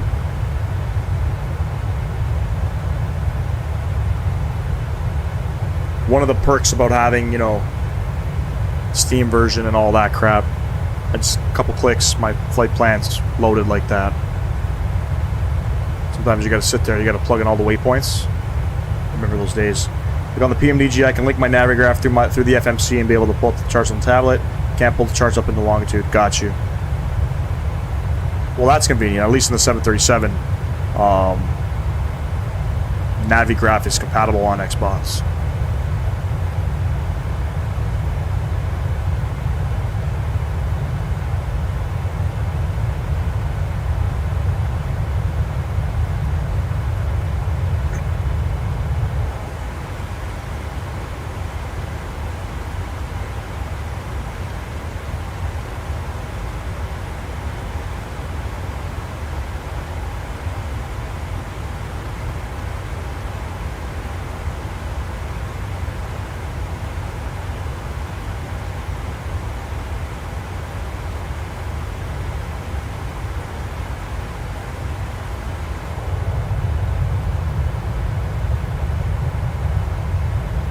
Gonna cruise for about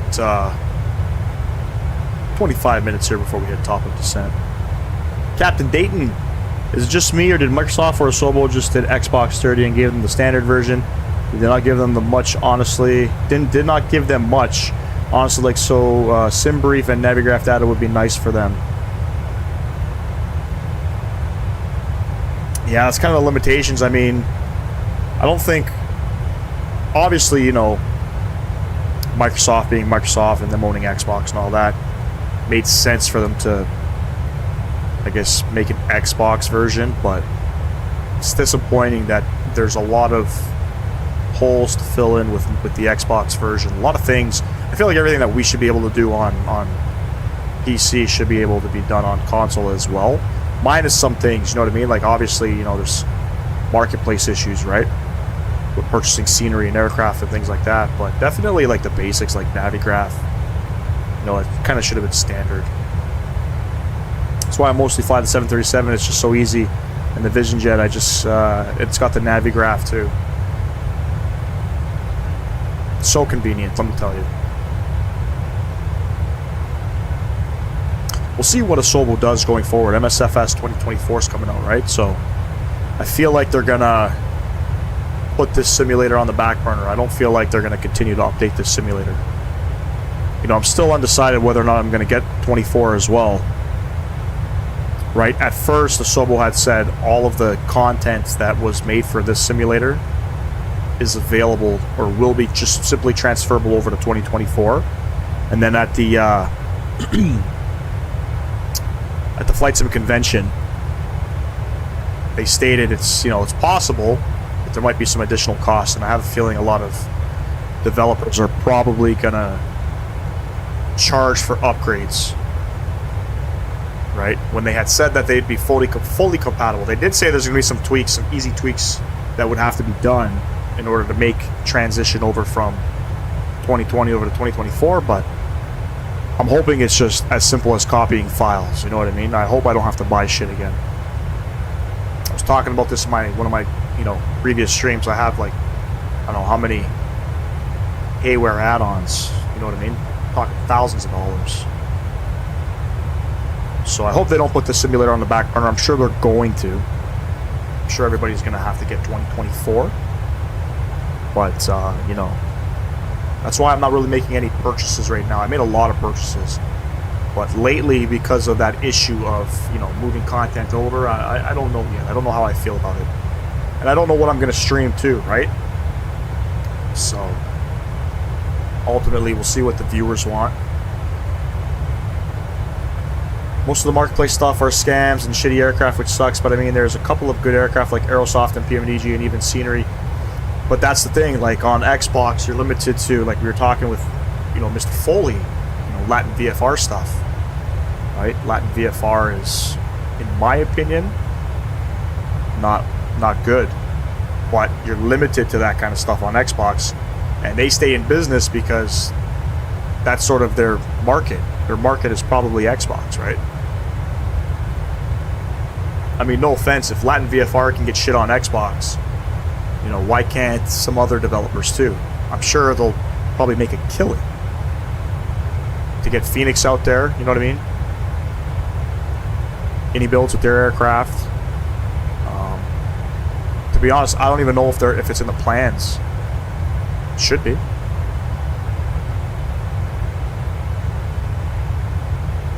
It'd be crazy to think that they wouldn't, like some of the bigger devs wouldn't go into the console.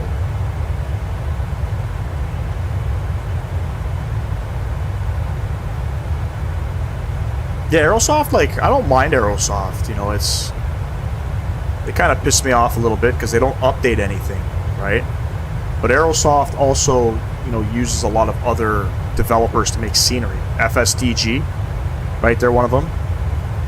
Yeah, iniBuilds would make a killing as well. I don't know if that's going to be their market though, right? They're pretty busy as is, but,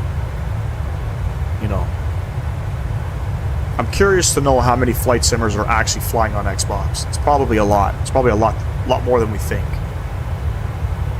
But Aerosoft, they're one of those developers. They're not really updating stuff, man, and I don't really like that. Right? They got some good stuff, no question, about that. But look at the CRJ, right? When was the last time that aircraft was updated? Look at the A330 that they said was supposed to come out a year ago or so. And now it looks like it's going to be made for 2024, and I don't even think it's even going to be made even next year. They're having some issues over there at Aerosoft, and apparently that's just sort of how they've always been. They're just known to do that. So, thank God for iniBuilds. iniBuilds, I'm telling you, man, without iniBuilds, they're doing a lot for the flight sim community. A lot of free shit, a lot of great stuff too. Always gotta appreciate that kind of stuff,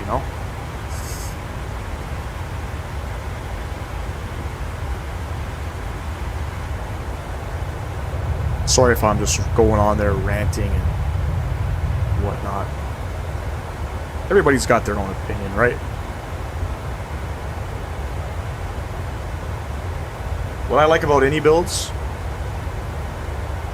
they're doing the community right when it comes to providing content, free content in some cases. Like they're giving away some airplanes and shit that they could probably make a killing on. They won't bother me if I do any giveaways. I've spoken to them. iniBuilds is a cool development team for sure. Is it me, or is the sun just getting brighter out there? Where's my view? I feel like the sun's rising again, you know what I mean? How many miles from up gas?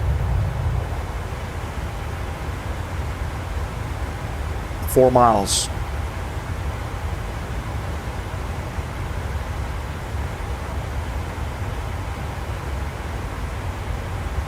We're actually passing up gas right now.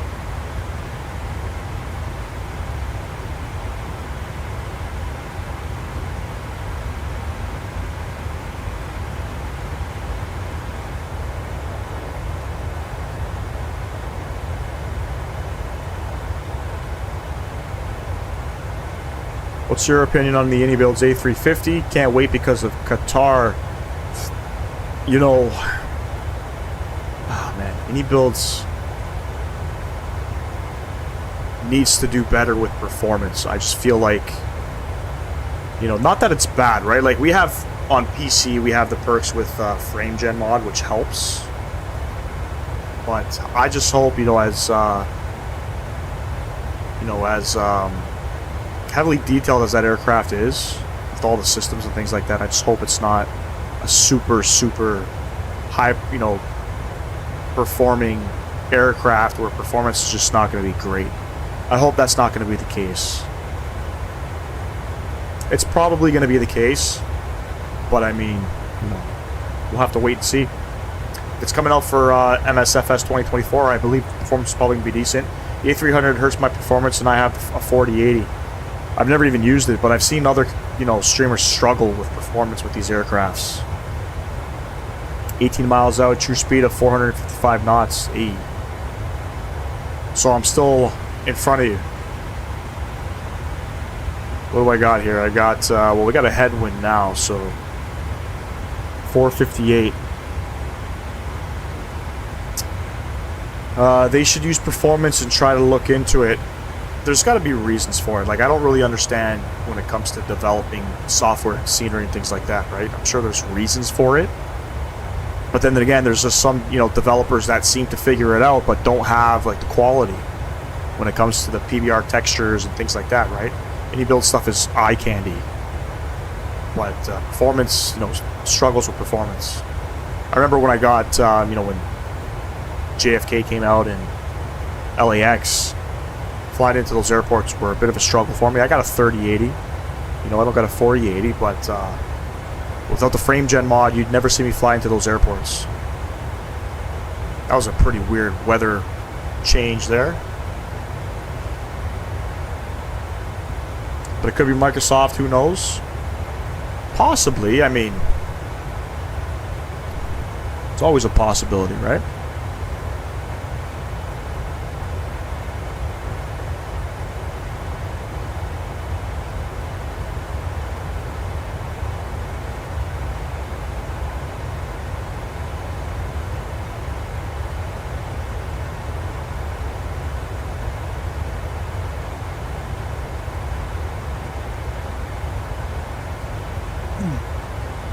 iniBuilds is definitely one of those developers that you kind of need in the simulator. So, you know, you kind of take what you can get, make the best of what you have.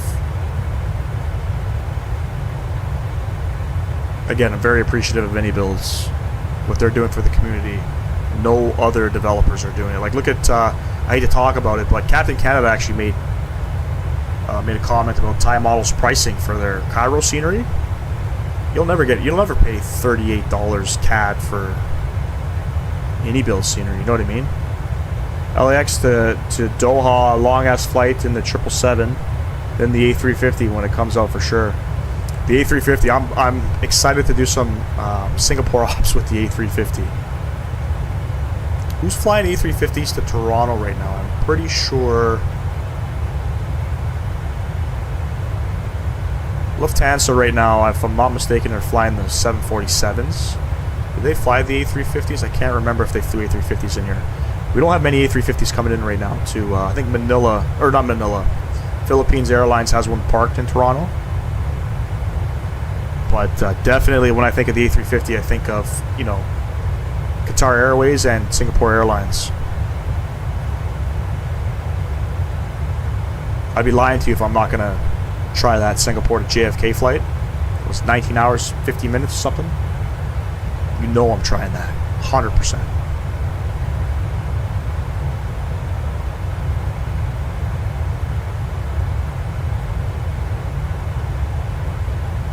I won't stream it.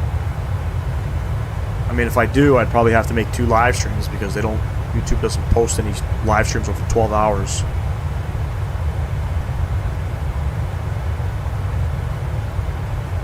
American Airlines have the A350, yeah. That's the long-range one, too. We got some A350s coming in Toronto here. I can't remember exactly the carriers, the operators. I feel like British Airways is 1.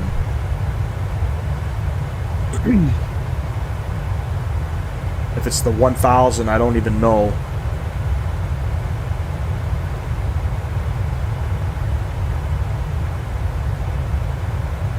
What I'm really excited for is I'm excited for a Max coming to the simulator. A couple Maxes coming, can't wait. Oh, Cathay Pacific, they're flying A350s right now. I think that's the only A350 you'll see coming in.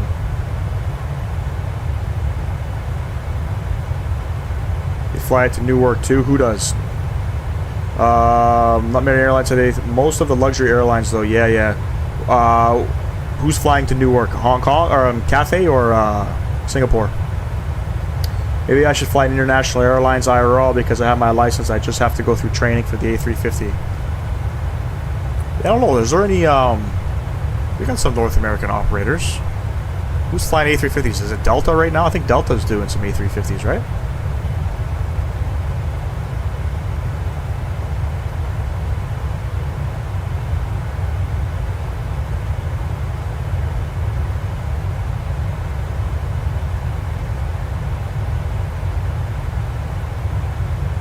Singapore is going to Newark.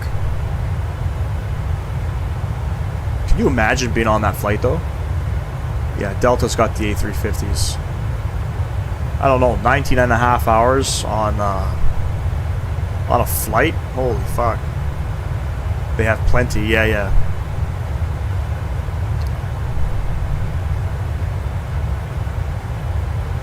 It's a cool cockpit though, I've seen them.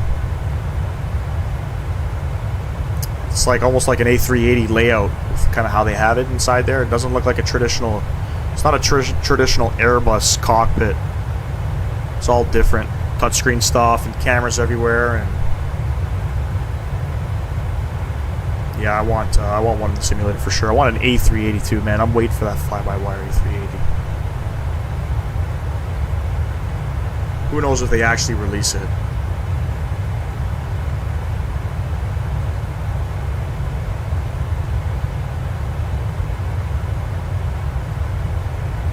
Alright, Michael, the winds are still 230 at 9, so we can still plan for the ILS-22 approach.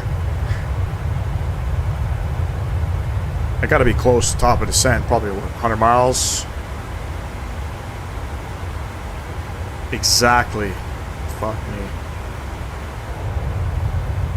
It's an Airbus A380 with 2 engines. Yeah.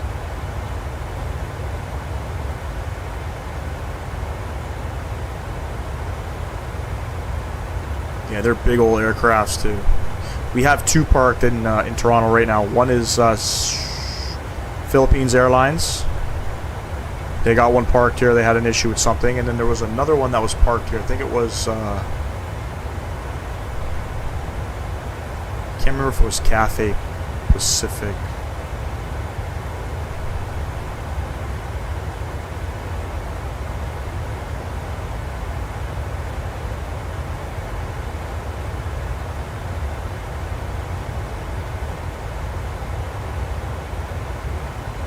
Oh, it's an Air France A350-900. There was a tail strike. That's what it was. I don't know. Air France, they don't.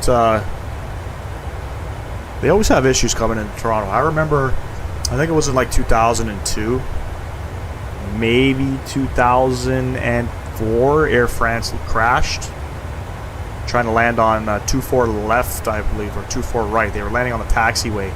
It was foggy, they got disoriented. I remember seeing the airplane all smashed up there in the river. Cathay has beauty of some aircrafts, yeah, man. Yeah, they got a bit of everything, don't they? A lot of long haulers for sure.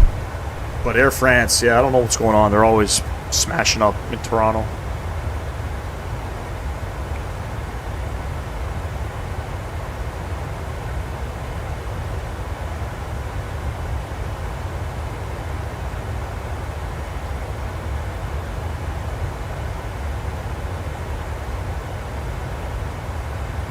I'd be lying to you if I said I wasn't feeling a little bit tired. Holy smokes. Been up since like 5 a.m. this morning. What a beautiful sunset.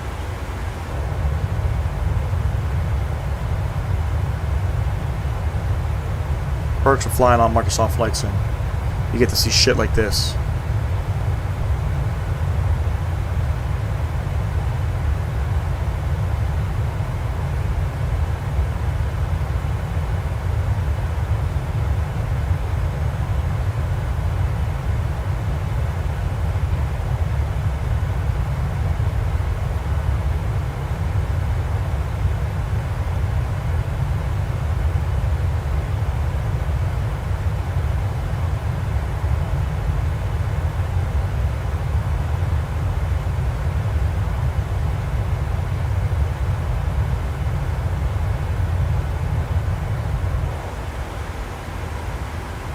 It's a little past 80 miles here. Go ahead and start planning the approach here. Let me have a look and see. What do we have here?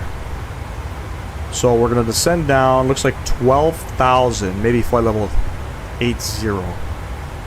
That's what we're going to do. We have a minimums here 548.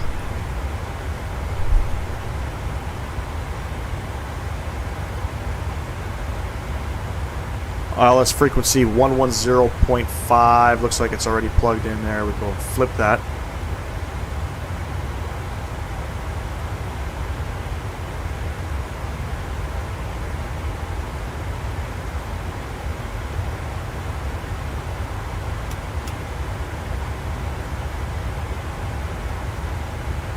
About 10,000 feet of runway.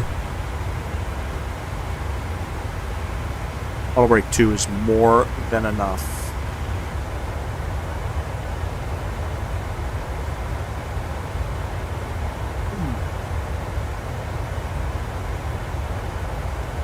Just gonna jump off the cam here for a sec. I'll be right back.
To get my son's soccer stuff all sorted.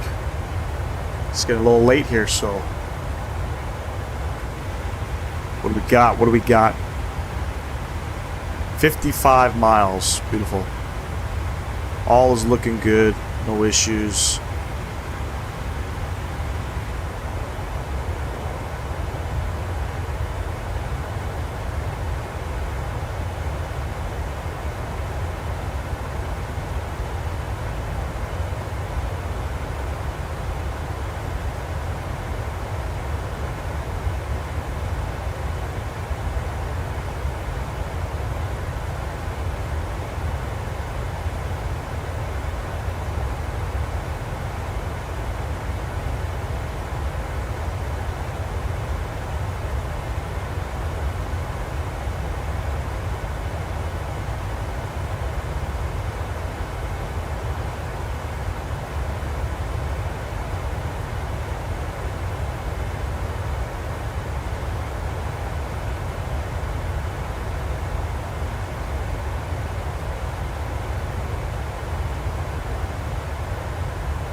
I think for Friday's live stream, probably, I'm thinking we're going to go to some of the Spanish islands off of northwestern Africa.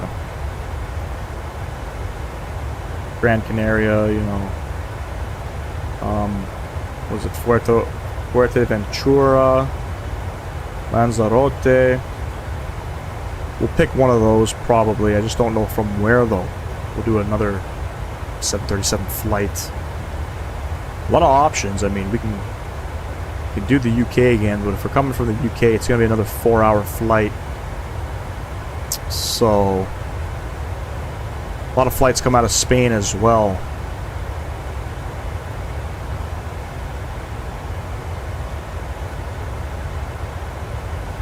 We'll see. I haven't flown there. Madeira? For Friday?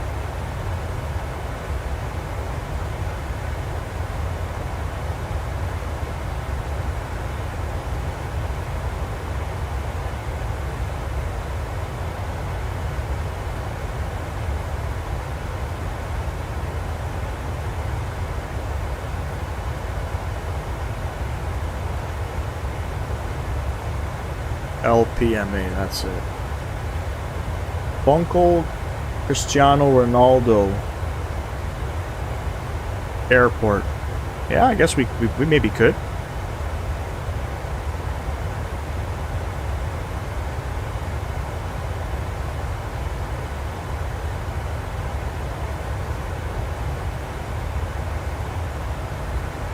We stay in the 737 though.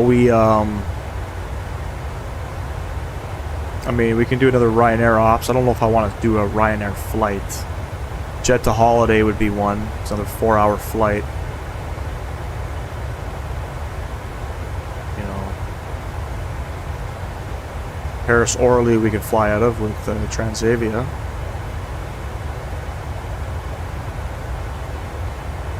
Yeah, I'm gonna do some research. Do a WestJet ops from Calgary to Houston. Okay. Definitely, North America we're going to be doing next week. I don't have anything planned for North America yet, but I want to get some new work in. Canadian ops, I mean, we could. Calgary to Houston, what is that? That's got to be a 3.5-hour flight. It's the one with the visual approach with the airport against the water. Yeah. That's the. I believe I did a video of that already. So I know exactly what it is. It's one of the hardest approaches, apparently. In the world. Let's get the altitude down 8,000 feet.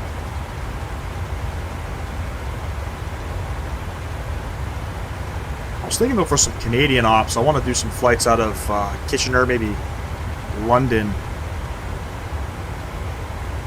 4-hour. Houston, where are they flying? It's not Houston Hobby. It's got to be the other one, right?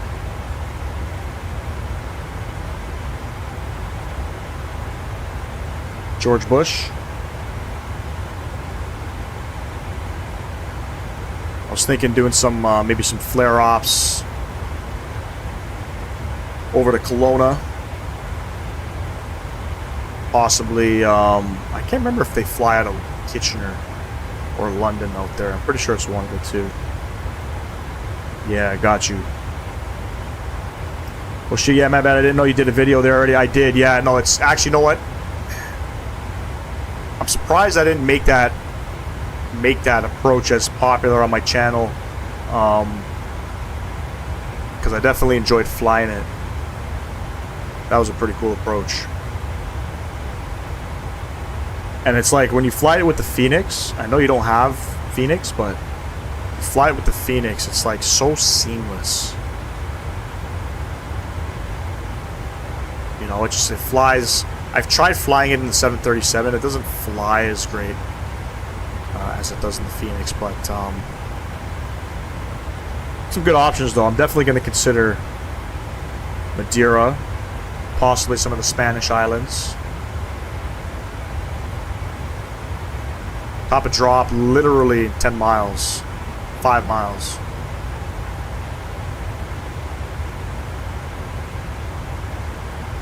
Do another flaps 30 landing here. Where else are you thinking for Europe?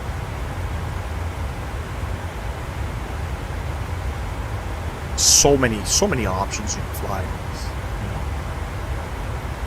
I haven't in the simulator flown to any of the Spanish islands yet. I haven't flown to Gibraltar yet. Who had mentioned Innsbruck? I haven't flown into Innsbruck yet.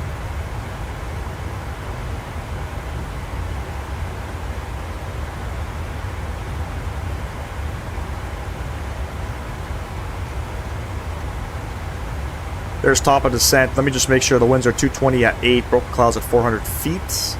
Altimeter 1005.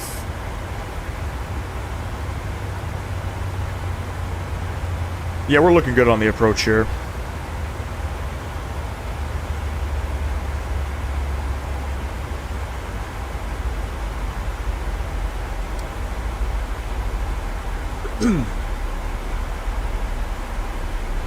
Innsbruck, Greece, Switzerland.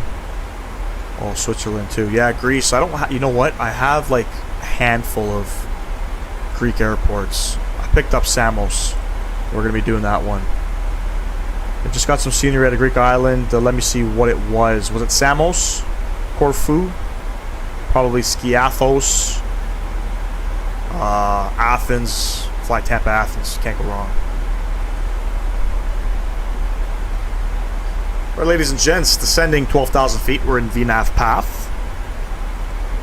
Probably should have got some of my winds information prior to the descent, but no worries there. Runway, what did I say? Runway 22?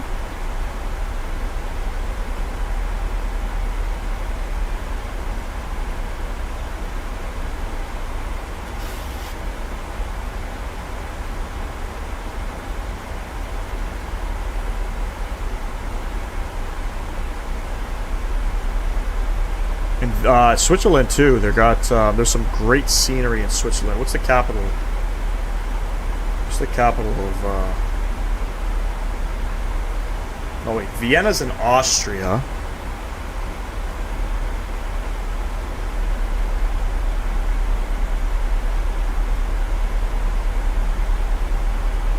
Bern is the capital.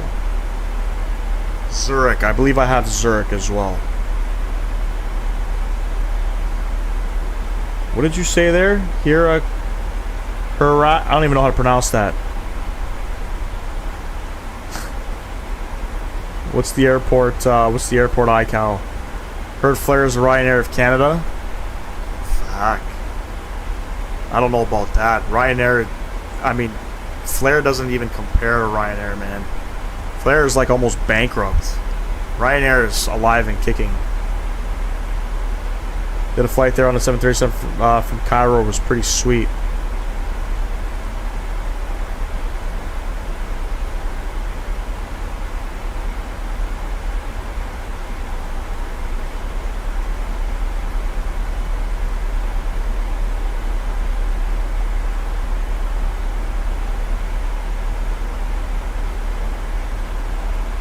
Is it the one by Just Sim?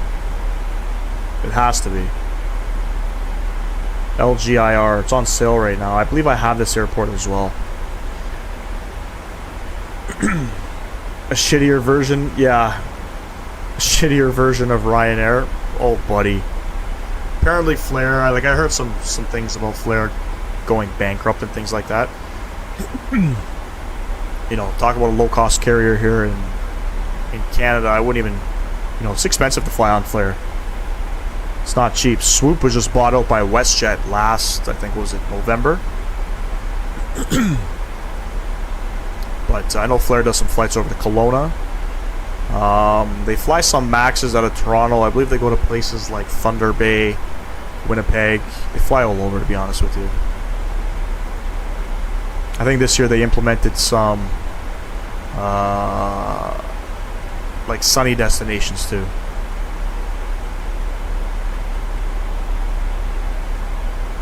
To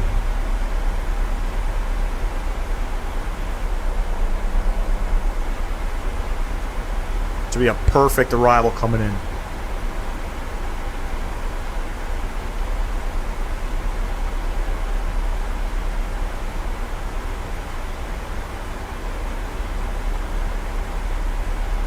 About 100 miles out. Should be down momentarily. Probably another 20 minutes or so.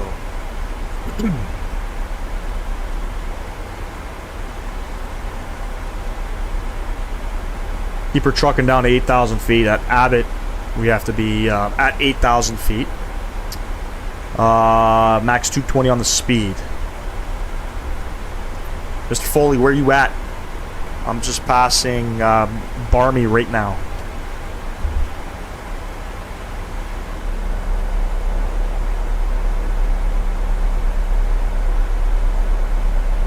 Thailand to Hong Kong, Thai 607.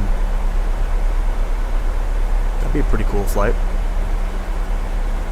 Man, there's some great scenery out in Asia for the simulator. I just picked up I hope I'm going to pronounce this correctly. Guangzhou, China, just to the north of Hong Kong.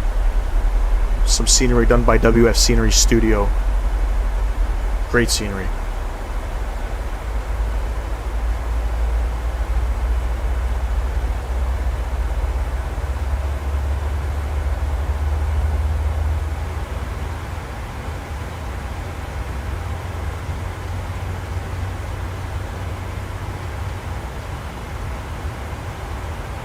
I'm 9 miles from Meagle, flight level 240 for 220.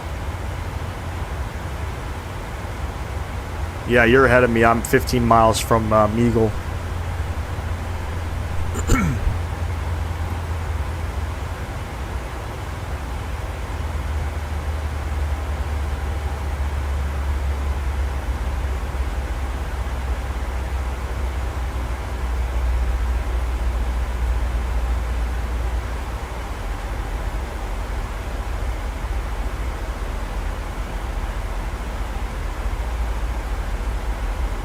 Have a look at the approach here. So what are we on right now? It's the Barmy 2 Alpha arrival for the ILS-22 approach coming into Stansted. Pretty standard. So in the flight plan here, we had this hold that came up, and it says here, do not proceed beyond Abbott without ATC clearance. So pretty sure if you plug in this approach, all aircraft, it's going to pull up the hold here. I just cleared it. We're going right for it. The winds are 220 at 8 knots, so beautiful, beautiful headwind. Broken clouds at 400, it's 14 degrees, altimeter 1005. What do we have here? Our barrow is 548. We got that all set up. We got our frequency 110.5. 110.5. All plugged in. We should be set to go. Nice to see Michael MSFS is not in maintenance. Yes, he's flying some biz jets. So right now the 737 is stuck in the hangar there. He's got some flight control problems, to say the very least, as well as he's got some switch problems. So he had to resort to his other jet, you know what I mean? He's not flying the $300 million jet tonight, he's flying the $30 million jet. So, but at least he's airborne.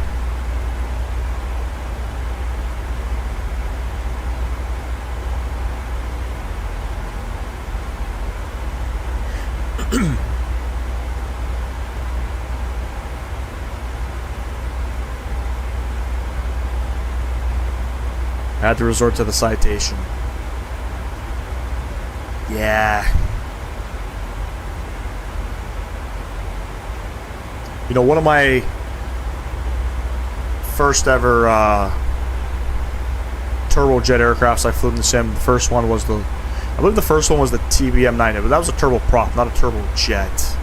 What am I saying? That was one of the, I think that was the first aircraft I flew. My first turbojet was that Longitude. Took that thing around the world. I think like 3 times. Went everywhere with that thing. Citation Longitude, I hate it. It does not work well with my Thrustmaster TCA Yoke and Throttle. I haven't touched it since like 2020. For the Newark ops, what airline are we thinking of taking? Probably, what's the main hub there? It's got to be United. It'd probably be United.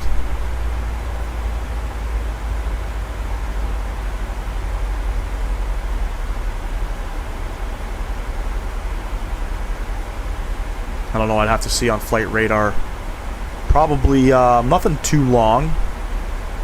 Probably a United flight.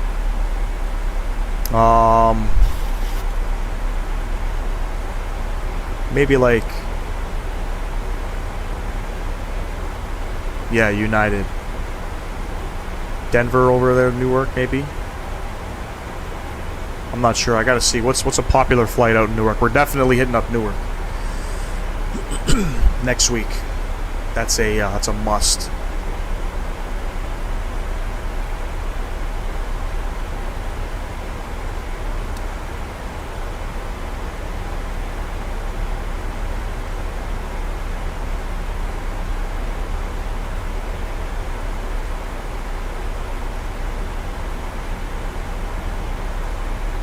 Sure, there's plenty of options in Newark as well. Don't you guys fly like 737s down to Key West? Is it 737s or is it the E-Jets?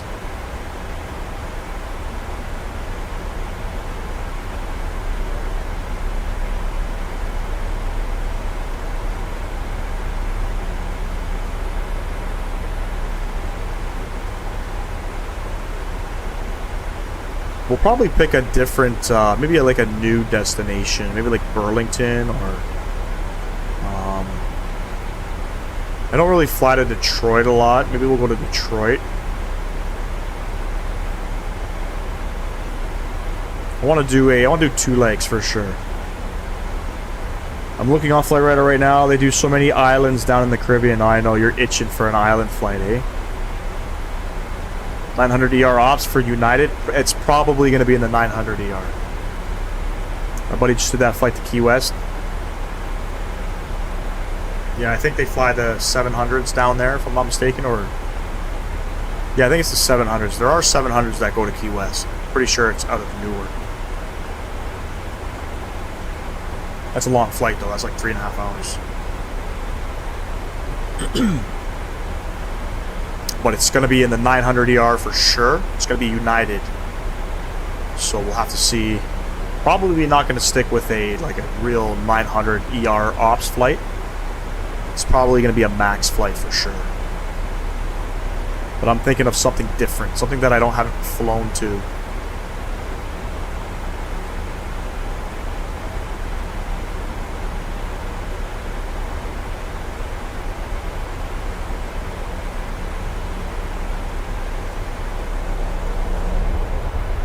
Coming up on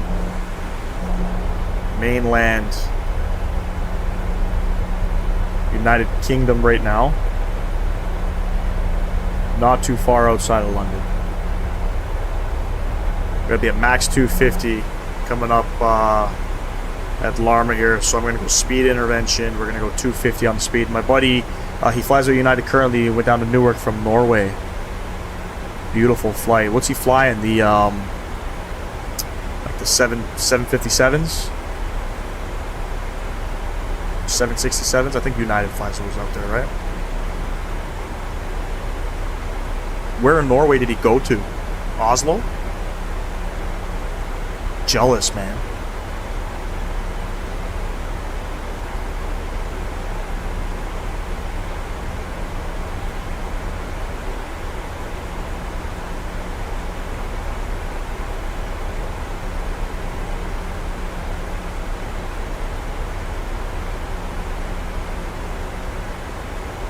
.757 and 67s.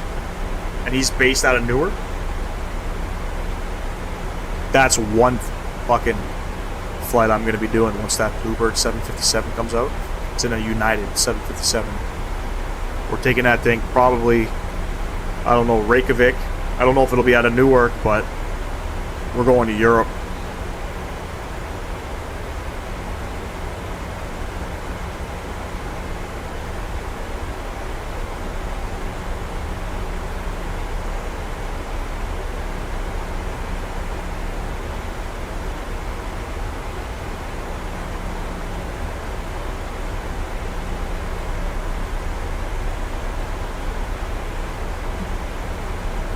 Done the United 737 flights down to Florida, Naples, Sarasota, Palm Beach, Fort Lauderdale.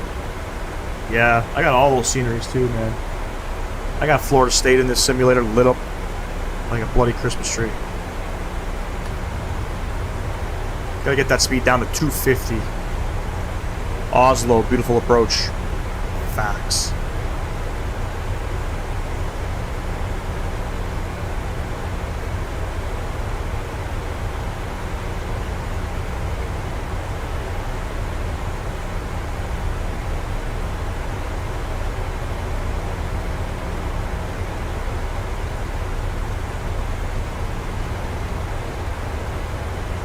Get the speed down to 210 here. I'm going to go ahead and we're going to descend down to 2,500.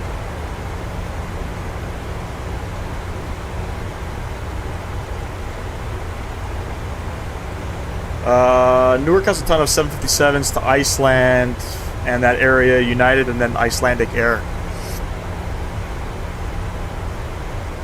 Yeah, Icelandic Air, they fly a lot of Maxes and 757 and 767s. We see here a lot from, what is it, Iceland Air, I believe is the carrier. See a lot of Maxes coming in as well. The odd time we'll get a 757, but it's a lot of Maxes.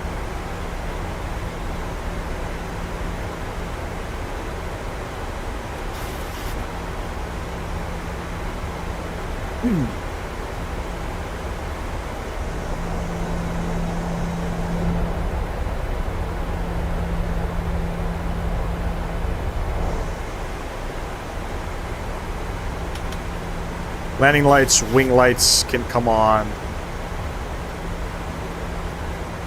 Looking good, ladies and gents. Looking good. Steep descent after Abbott. Probably, yeah. That's why you're probably putting a hold, so let's go vertical speed.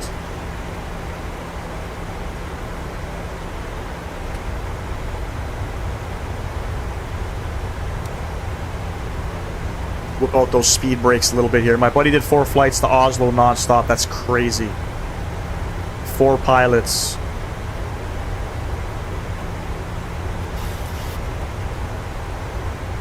Yeah, I guess those transatlantic flights, you probably have 4 pilots.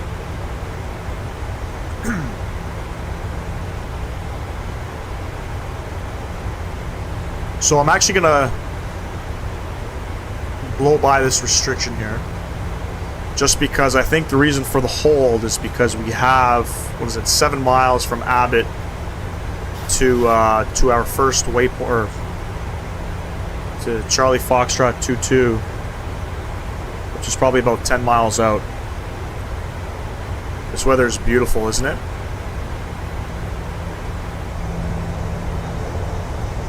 I mean, it's still sunny outside. We got some light. Shouldn't kill us on the approach, but my god.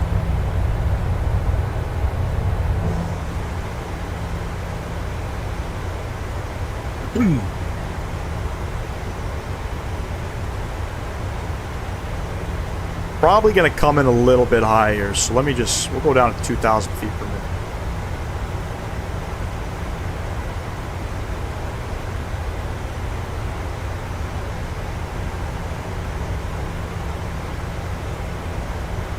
Keep those speed brakes out a little bit longer. I know it's looking a little spicy and sporty right now, but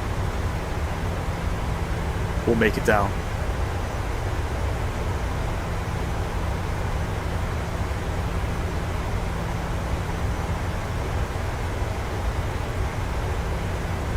Are you still at the same UTC as me? We're pretty much at 20 UTC.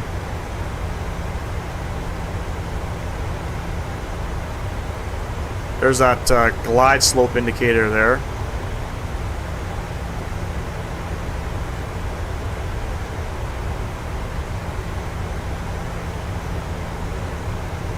There's that decel. We got to be, I think, at what is it? Max 220 on the speed there. We'll keep trucking her down.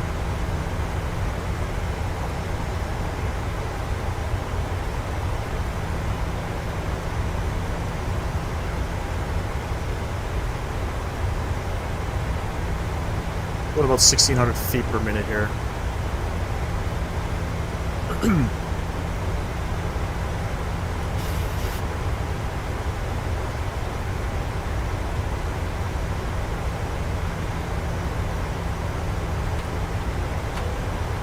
Go ahead, bring out some flaps to help the aircraft sort of slow down here.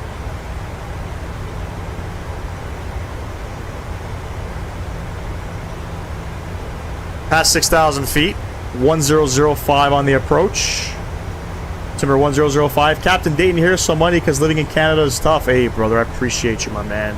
Coming in with the $2 donation. Hey, bruh.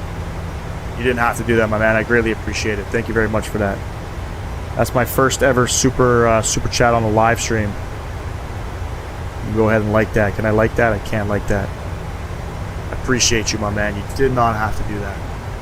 Always love, man. Always love Captain Dayton. You know, any donations that ever come through on the channel go right back into the simulator. That's sort of been the plan. So thank you for that. I greatly appreciate that.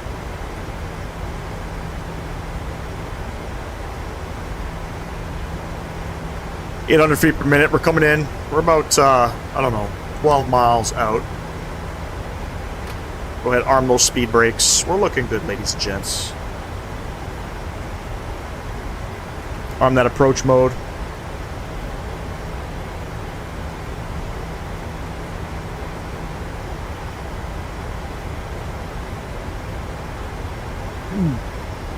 Yeah, man, you did not have to do that. You did not have to do that, but I appreciate that. Like I said, anything that's ever donated to the channel, if I ever get any donations, I never, you know, I don't really endorse it. But people can, obviously, right? And everything will be given back to the channel.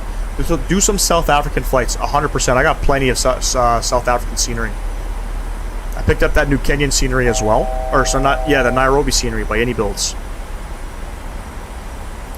So, plenty of options. Plenty of options with that. Got some, what else did I get? I got, Cape Town, Johannesburg, a couple other sceneries. I did some flights out there when I was flying the, E-jets out there.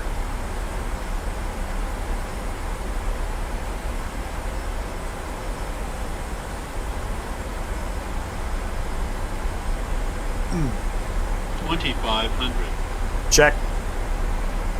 2,500, so we'll go ahead.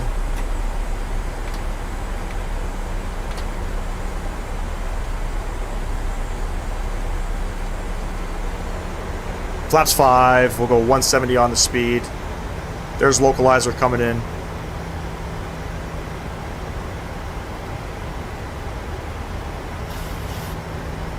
$2,500 on the speed. Sorry, 2,500 on the altitude. What's our missed approach? 3,000.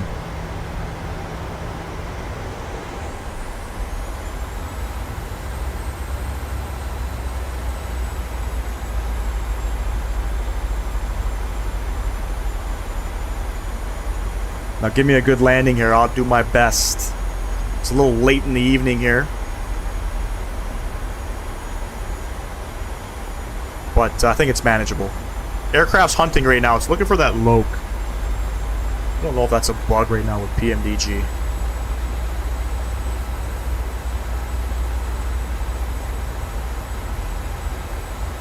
.5 mile final. Yeah, I'm on 7 miles. Coming through the clouds here. Let's turn this down. Glide slope captured. Let's go ahead, gear down.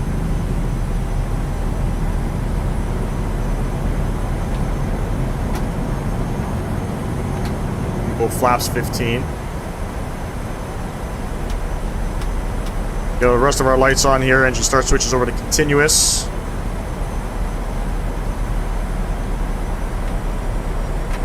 Speed 160. What's our VREF? We have 143 plus 5.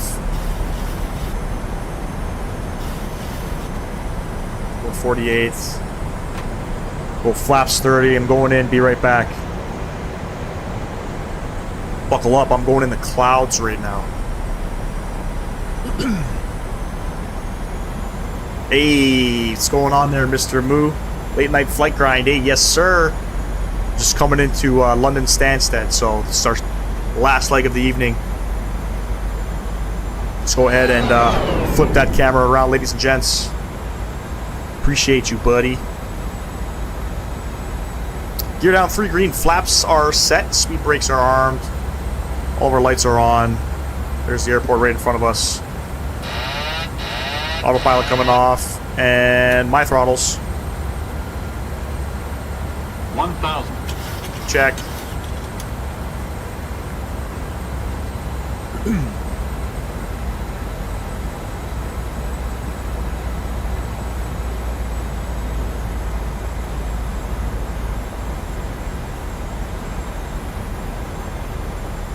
Get all disoriented when I'm flying through the clouds like that.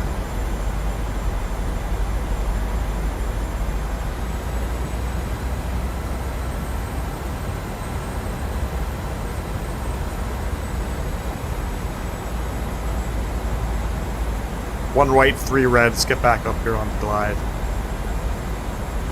Got a 14 knot headwind.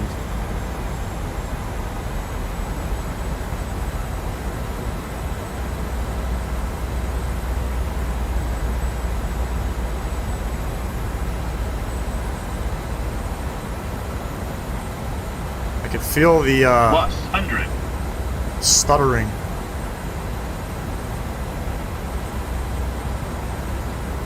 Minimums. Continue.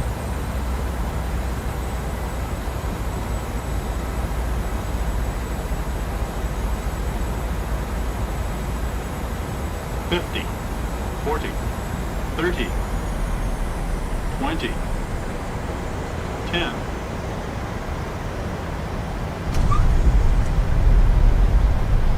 First coming out.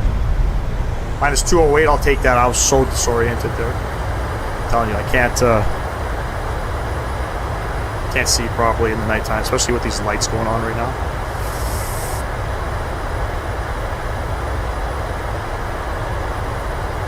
$80 knots, reverser stowed. Let's go ahead and take the high speed exit.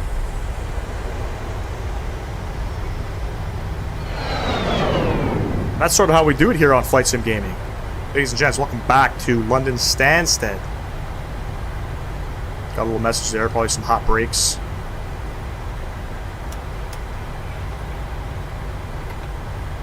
Laps going up, speed brakes. Butter that bread. Appreciate you, Captain Dayton. Landing lights coming off, engine start switches, wing lights. APU coming on. Captain Dayton, I apologize about Nightbot. To be honest, I didn't even know Nightbot is a thing on my chat. Holy fuck. Stop spamming caps. Warning, don't listen to Nightbot. That guy's crazy. I apologize for that. Nightbot, you need to calm down. Very nice landing. Thank you, Michael Foley. Exit the runway just as you touch down. You missed the bars by a minute. Oh man. Alright, let's go ahead on let's get on hotel here. Wild.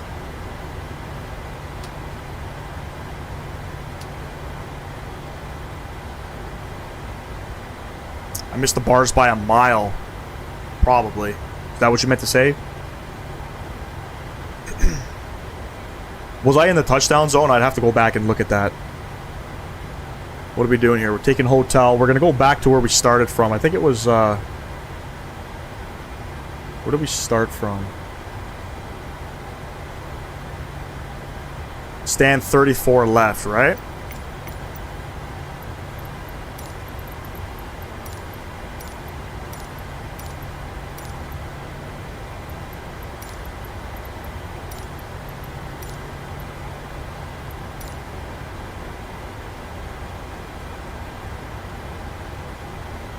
You were in the touchdown zone, smooth, close to the bars like a professional. Hey. Appreciate you. You know, I got these fucking lights up here, right? Just to kind of help with the green screen behind me. And they're hella fucking bright. First time I've ever landed in the dark. I gotta, like, put my cap down a little bit this way. I'm not blinded. But if I got the light in my eyes, it was very tricky for me to see.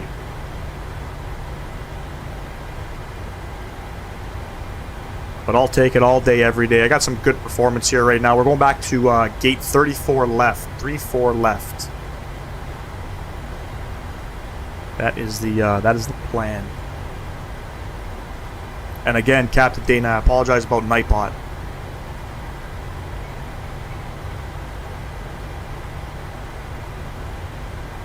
Butter that bread, he said. What else did he say here? Beauty. We'll put Nightbot in timeout.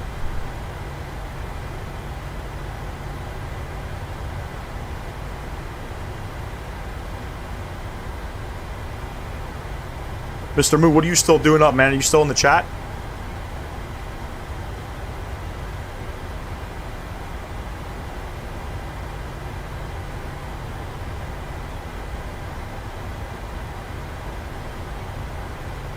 See how I fucked up there, Captain Dayton? Isn't logo light supposed to be on? It's nighttime, right?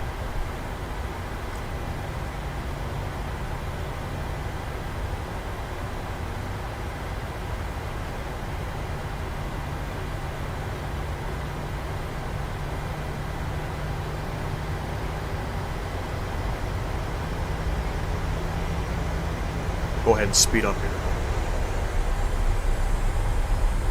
Do about 50 knots.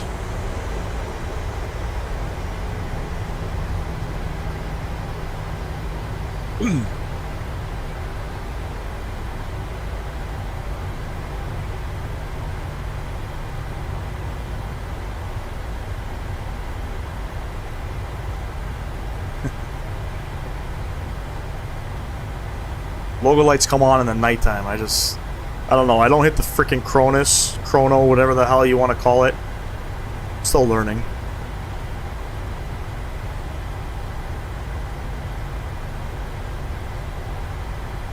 Right, just Yankee.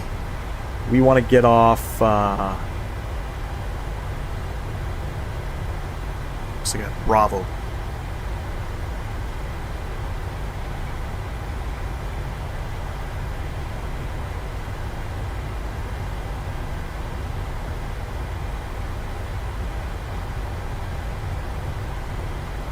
If you slammed the landing, you would have had an excuse. You are Ryanair.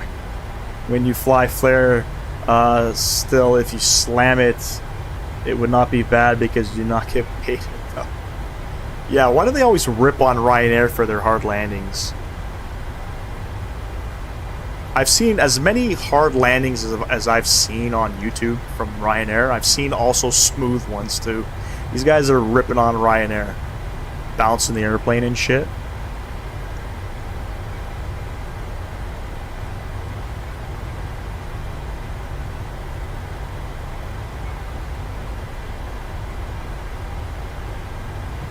Can't say the same about Flare. I don't think Flare has a lot of hard landings.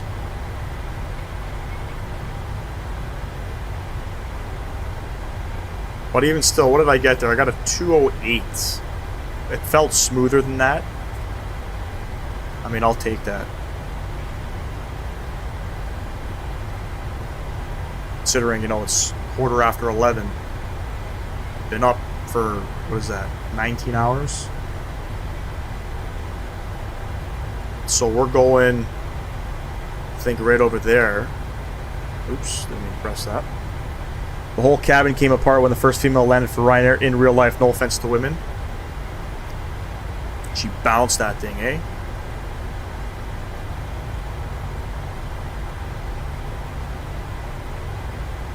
It happens, you know. I've seen some, we do a lot of plane spotting, me and the kids. Saturdays, we'll go over to Charles Pearson. I've seen a lot of Air Canadas bouncing on those runways.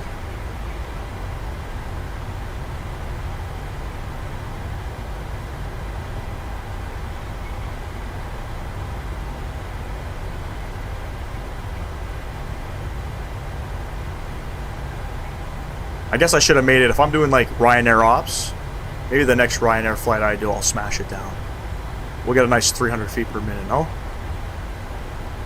I think a lot of the community would probably appreciate that. You can't call yourself, you can't say you're doing Ryanair ops if you're not smashing them down.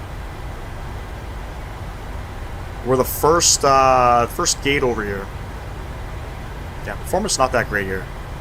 A little disappointed by that.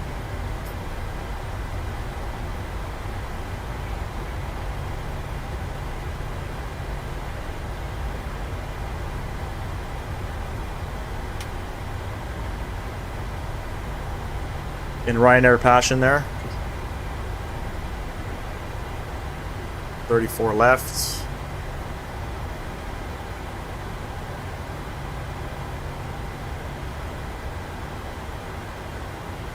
Know how badly Ryanair doesn't like to spend money on gates. Everything's all about cheap.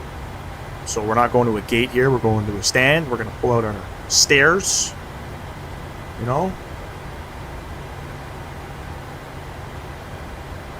And there we are back at 34 left.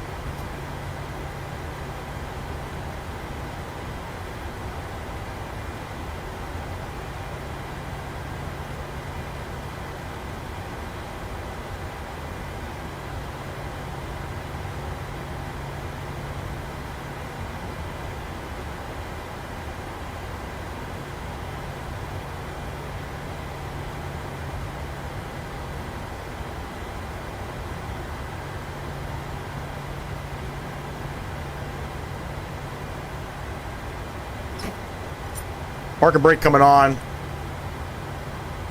APU gens coming on. APU bleed on. Beautiful, ladies and gents. Let's shut her down. Let's come back upstairs here. Get all of our packs off. Probe heats coming off. What do we have here? We got our seatbelt lights can come off. We got our fuel pumps. And there we have it, ladies and gents. Go ahead and request deboarding. We'll leave the APU on. You know, I know they like to save on fuel here, but we don't need to worry all that much about that. We're not taking this bird out for the rest of the evening, so. Well, there we have it, ladies and gents. Captain Dayton, Mr. Michael Foley, appreciate you guys coming out, spending the whole evening with me tonight. Gotta love that. Gotta appreciate that. Captain Dayton, thank you for the $2 donation. Greatly appreciate that as well. You didn't have to do that. But this concludes our live stream here. Bus is coming. And we're going to be doing something Friday evening, okay? We're not going to be doing a regular Friday. This is supposed to be my week off of work, so typically I would fly Friday afternoon. But we're not going to do that. We're going to be flying Friday evening. Great stream, man. Always a fun time. When's the next one? It's going to be Friday evening, possibly 7 p.m., 8 p.m. I'm going to come up with the route in the upcoming days here, and we'll see where we're going. But it's going to be in Europe. It's going to be in the 737. I know that for a fact. So, but thank you to you guys. Appreciate you guys. Always a pleasure. You guys are fun as hell. And for everybody else who tuned in, thank you very much. Passengers, the boarding started. And for everybody else that is going to watch this later on, thank you very much as well. Hope to catch y'all in the next live stream. Enjoy the rest of your night. Peace and love. Peace.